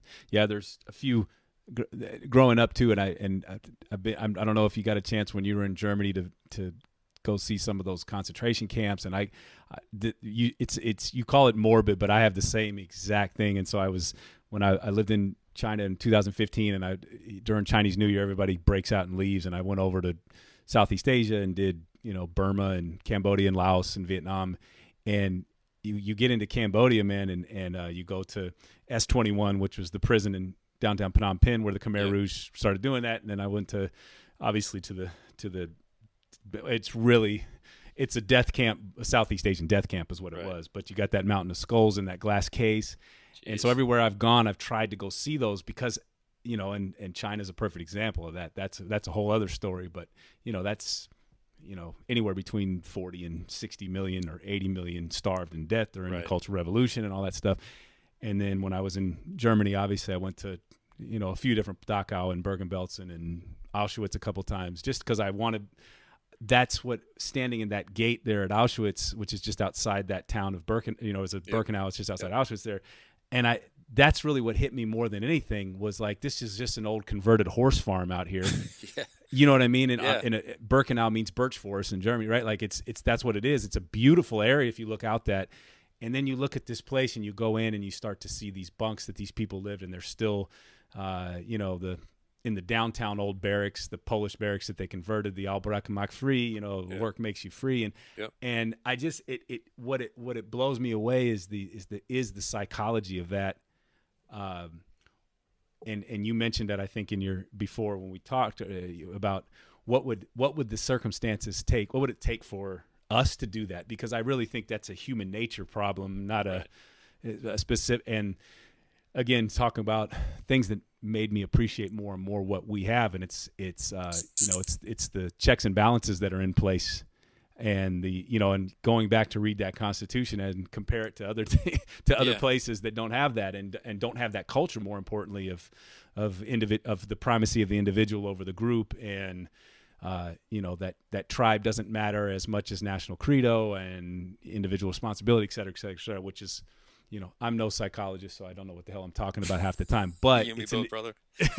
but but it really brings up some interesting questions. And standing there looking at those boxcars and the bombed out crematoriums and all that stuff, and realizing what happened there, I just I looked, and then you walk a mile into town, and I say there was just a bunch of people living here who, at some level, knew what was going on here, and not only said nothing, but a lot of times actively participated. In the case of, I was in Lithuania, the same thing. I mean, there was 300,000 Jews in Vilnius, and they're all gone, or 700,000 maybe, and they're all gone. And so anyway, that brings up an interesting question. And when we talk about this thing in history, and then I said, I mean, this is every bit Adolf Eichmann, Joseph, Hitler or whatever. They're just Middle Eastern people saying it. Talking about the dehumanization of people, and you see people throwing accused homosexuals off roofs, and the shotgunning people in the first, when ISIS was first taking over that territory, and arbitrarily that sort of thing. Anyway, I'm rambling here, but it was just I found it interesting because I haven't talked to too many people, obviously, that have done what you've done and faced that up close. And obviously everybody's seen the videos and heard about it, but when you get it up straight in your face, I do have the similar reaction where, and I hate to say this because it balances out against my faith, but there are certain people that are, defective is the wrong word, but something's wrong in the wiring, man. Yeah. Or were they born normal and conditioned that way through, whether it was Hitler Youth or Khmer Rouge, or, I had a Cambodian neighbor who was a bus driver, and I remember growing up with his kids, and I'd go into his house and there'd be pictures of these huge family pictures, but they all stopped at a certain year. And I remember when I got to be about 17, I asked him about that, and he said, well, 53 members of my family were killed by the Khmer Rouge. Jeez. And he says, and me and my little sister escaped, walked through the jungle to Thailand. Wow. And that was my realization. I was like, and he said, and these were the people that turned my family in were their neighbors. Huh. Wow. And I just kind of go, yeah, that's psychology. So it's, I guess you call it is morbid, I guess, but it's fascinating and kind of seeing where humanity goes. And then the flip side of that is that, that whole wolf and wolfhound analogy, someone's got to protect, because there's always going to be that. I don't think you ever eradicate that from human nature. I mean, maybe you do somewhere in Star Trek 2400, but as human beings are constituted, I don't see any evidence that that's changed much at all. The mechanism's gotten different, but anyway. Yeah, no, and one thing that really, is I am fearful of, and one thing that I don't want to be is, there's that old Teddy Roosevelt quote about it's not the critic that matters, and at the end of it, man in the arena, yeah, right, it's the man in the arena quote, and at the very end of it, he's like, you don't want to be that cold and timid soul, right? And those cold and timid souls are ones that, as the quote says, have never pushed themselves to have true defeat or true victory, but also stepping out of, like you said before, we got first world problems, specifically in the Western and the U.S. and people are not, they're in their little bubble, right, and they're insulated, and they have first world problems, and being someone that can just kind of be happy in that environment is not someone that I want to be around, right? So, like you were saying, going and forcing yourself to be in a situation where you have to confront face-to-face evil, like pure, unadulterated evil, at some level, I have to believe, just grows you as a human being and expands your soul. And then that opens up all sorts of things for empathy and understanding.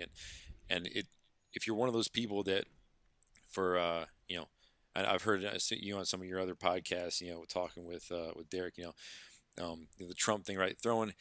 Trump's a Nazi. If you actually go and see what the Nazis did, man. Right? I think that would bring, there's a dialogue issue in America where you are, tribalized. And if you find out that someone's a liberal, someone's a Democrat, or someone's a Republican, like you instantly make some assumptions about them and you can't have a conversation with them. But I think if you confront true evil like that, people can walk back some of that, outlandish rhetoric. We can potentially, maybe, hopefully, God willing, get back to a place where you can have a true discussion and open ideas and not go to these extremes of being like, oh, that dude's a Nazi, if you really knew what Nazis did or you really knew what ISIS did. Yeah, and it belittles the experience. It almost takes all meaning out of that word. It cheapens you know what it. I mean? Yeah, absolutely. It cheapens it. And I this is just, and I wanted to get kind of like, speaking of now, the situation now, obviously we're sitting here with the Wuhan, the whole thing, and I spent a lot, and I'm not, China. I watched that thing about 20 times and laughed every time. I mean, I understand and this is, again, I've been living in and going to China for 25 years, man, and so so I did my grad work on that area. I'm always fascinated by it, China and all of Asia. Period. It's just a fascinating place, but how it affects us and I'm almost much more interested in, like when Mom used to say when I come home and I gotten in a fight or done something stupid, and she's like, and I said, yeah, well, Johnny did this and that. She said, well, what'd you do about it? Yeah. Why are you talking about him? He's not here. What did you do about it? And he's not my son. How did you react about it? And I've noticed even in my own little slice of, of beach town suburban living, and I live in a very nice place and have no complaints. But there's a certain species of people that now, my wife and I walk every night and I exercise in the morning, and you get these kind of sniping looks and there's a certain section of the beach where I live is closed off, and, people go across sometimes, and kids, ride their skateboards over there and take pictures in front of the sign and just doing stupid shit that I did when I was that age. You know what I mean? And I never once am going to go over there and say, hey, get out of there. But I've noticed this tendency that bothers me, man, and that people are starting to do that a little bit. And I try to call what you said about the man in the arena, and this is nowhere near comparative to what you do, but in terms of civility, I just try to remind myself every going out, I'm going to go out of my way to look people in the eye and say hello to them and smile at them and try to be more courteous and be a little more empathetic, because everybody's kind of going through a little stress right now, even if it is first world stress. And, and to not snipe at my neighbors and not do what I saw in China or in Burma or, what I've read about in the Soviet Union and talking to Ukrainians, et cetera, about turning in your neighbors and turning on your neighbors and because that civil dialogue, more than anything else, like what you and I are doing right now, we've never met before, but people from two totally different backgrounds and different sides of the country, but just to be able to have a discussion, whether we agree or not, and still, not impugn the worst intentions on somebody just because you and I may think differently about something. Yeah. And anyway, I'll stop my rant, but I just think that part, I don't like that I don't like that tendency to that, like you mentioned, telling on your neighbors, because that's a microcosm of what eventually leads to what the kind of the evils that we're talking about at some point down the line, obviously. But anyway, enough of my rant. Well, me and my friends have been talking, at work and everything, and general consensus is everybody is a few meals away from committing a crime, right? Yep. So there's not a lot of people who've been truly hungry. Yeah, you might have missed lunch, right? Or maybe you skipped breakfast and lunch, but to be truly hungry will drive you to do things that you never thought possible, right? No doubt. So in those conditions that we're talking about, food shortage combined with a little bit of fear, and then all you need is one person to blame, shift the blame onto a group of people or an individual or a religious sector, whatever it is. That's right. And man, you can quickly descend into some pretty interesting times. So yep. That's 100%. Which is why I stock up on guns and ammo. Yeah, you and me both, brother, because at the end of the day. Well, I mean, what's that old saying? I mean, as in one of the founding documents, it was a difference between a subject and a citizen is one has guns and the other doesn't. right? So perfectly said. That is perfectly said. And yeah. you and I live in very different regions of the country with very different views on that issue. And I'm in occupied territory when it comes to that out here. And it's funny because being around the world, that issue more than any other, I would say guns and overt religious faith are what I get more than any other sitting at a table in Europe and it's generally with Europeans more than any Western people, not as much non-Western people. But that issue of guns is more than anything that has forced me, because obviously I am a supporter of the Second Amendment. I own guns, etc. Right? Haven't used them like you have, but I try. I go shoot at metal targets sometimes, and if I hear the ping, I think maybe I've done, you're good to go, man. I've done something right. But no. Anyway, that issue more than any is what people don't get about. Can't fully wrap their head around, and with some justification, other Western people, I get it. That's a whole other separate argument. But anyway, man, speaking of the COVID real quick, like how is your community? I'm sure it's affected you guys like it has us, everybody else. Like what's the deal with that? Yeah, I mean, so you got just like everybody else, and we went to reduced manning, stayed home for a week or two, but ultimately a lot of us were able to work from home, and that was Fort Bragg shut down. And so they just kind of everyone go home, and that was in the initial panic stage. We had to cut a lot of training because of various reasons. A lot of our training happens out in civilian population areas, right? And so when you shut down a city, it's kind of hard to do. It's hard to blend in when there's no one there anyway. So a lot of our training had to get tanked, but ultimately terrorism doesn't take a vacation, so we still have obligations to prep to get guys ready to go out the door, right? And so that got scaled down a little bit. I think when we come out of this, there's a hard look of, hey, what is really necessary, and what is what kind of what work has been imagined that we've been doing for so long that we just think that's part of it, and when you had to get lean and mean, what really matters. So across all sectors too. Oh yeah, absolutely. So we had to change a little bit there, but ultimately, things got scaled down, but we still had requirements downrange, and so we were doing what we could, and it got interesting a few times. Whatever country would shut down or wouldn't allow. We had a guy in one country and he couldn't get home because it was a Category 3, and we had to get him to a Category 2, so we go. So there were some fun times there. But ultimately we're trying to get back onto it. I would say that one thing that irks me is when I hear people talking about, DOD has a war on COVID. I think that is the biggest load of horse shit I've ever heard, and I don't know how you can do that. Whenever people say that, I'm like, talk to me about that. Yeah, how exactly do you fight? I've got a pallet full of Hellfire missiles. Am I just supposed to start dropping them on the virus? I've got an arms room full of guns and ammo. Like, I guess I can draw guns and start shooting people with Corona. Like, talk to me. Like, what does that look like? And I think that it's, DOD's got a gigantic monstrosity of a budget, right? Like $700 billion. Yeah.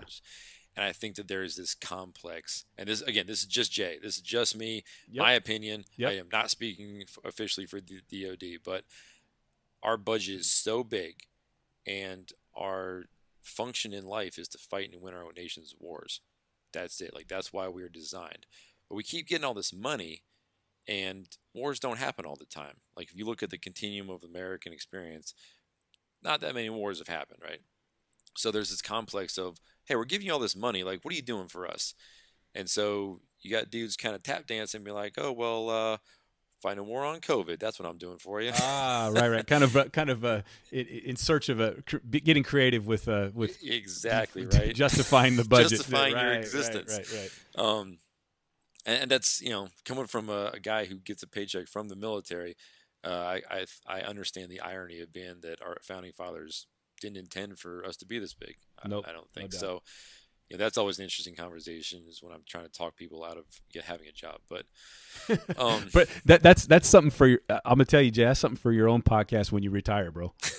yeah. Then you can write the tell-all book. I could just rant, yeah.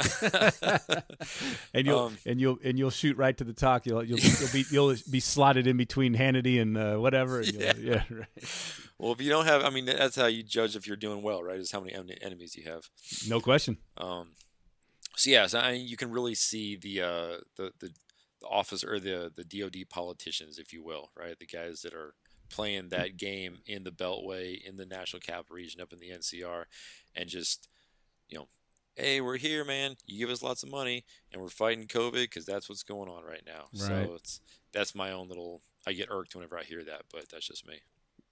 Yeah, no. That's I'm curious to hear. I understand that you speaking for yourself, and that's what this whole thing is at the end of the day all about, man. So, well, look, man, we could go on for hours, and hopefully we'll get a chance to do this again. But I don't want your wife to already hate me before I've even met her and take you away for an entire afternoon, man. So I'll say my COVID to-do list is growing. I thought that I had that to-do list, as I'm sure everybody did, and I'm like, great. Yep. I'm off for like a week, and I'm just gonna knock it out.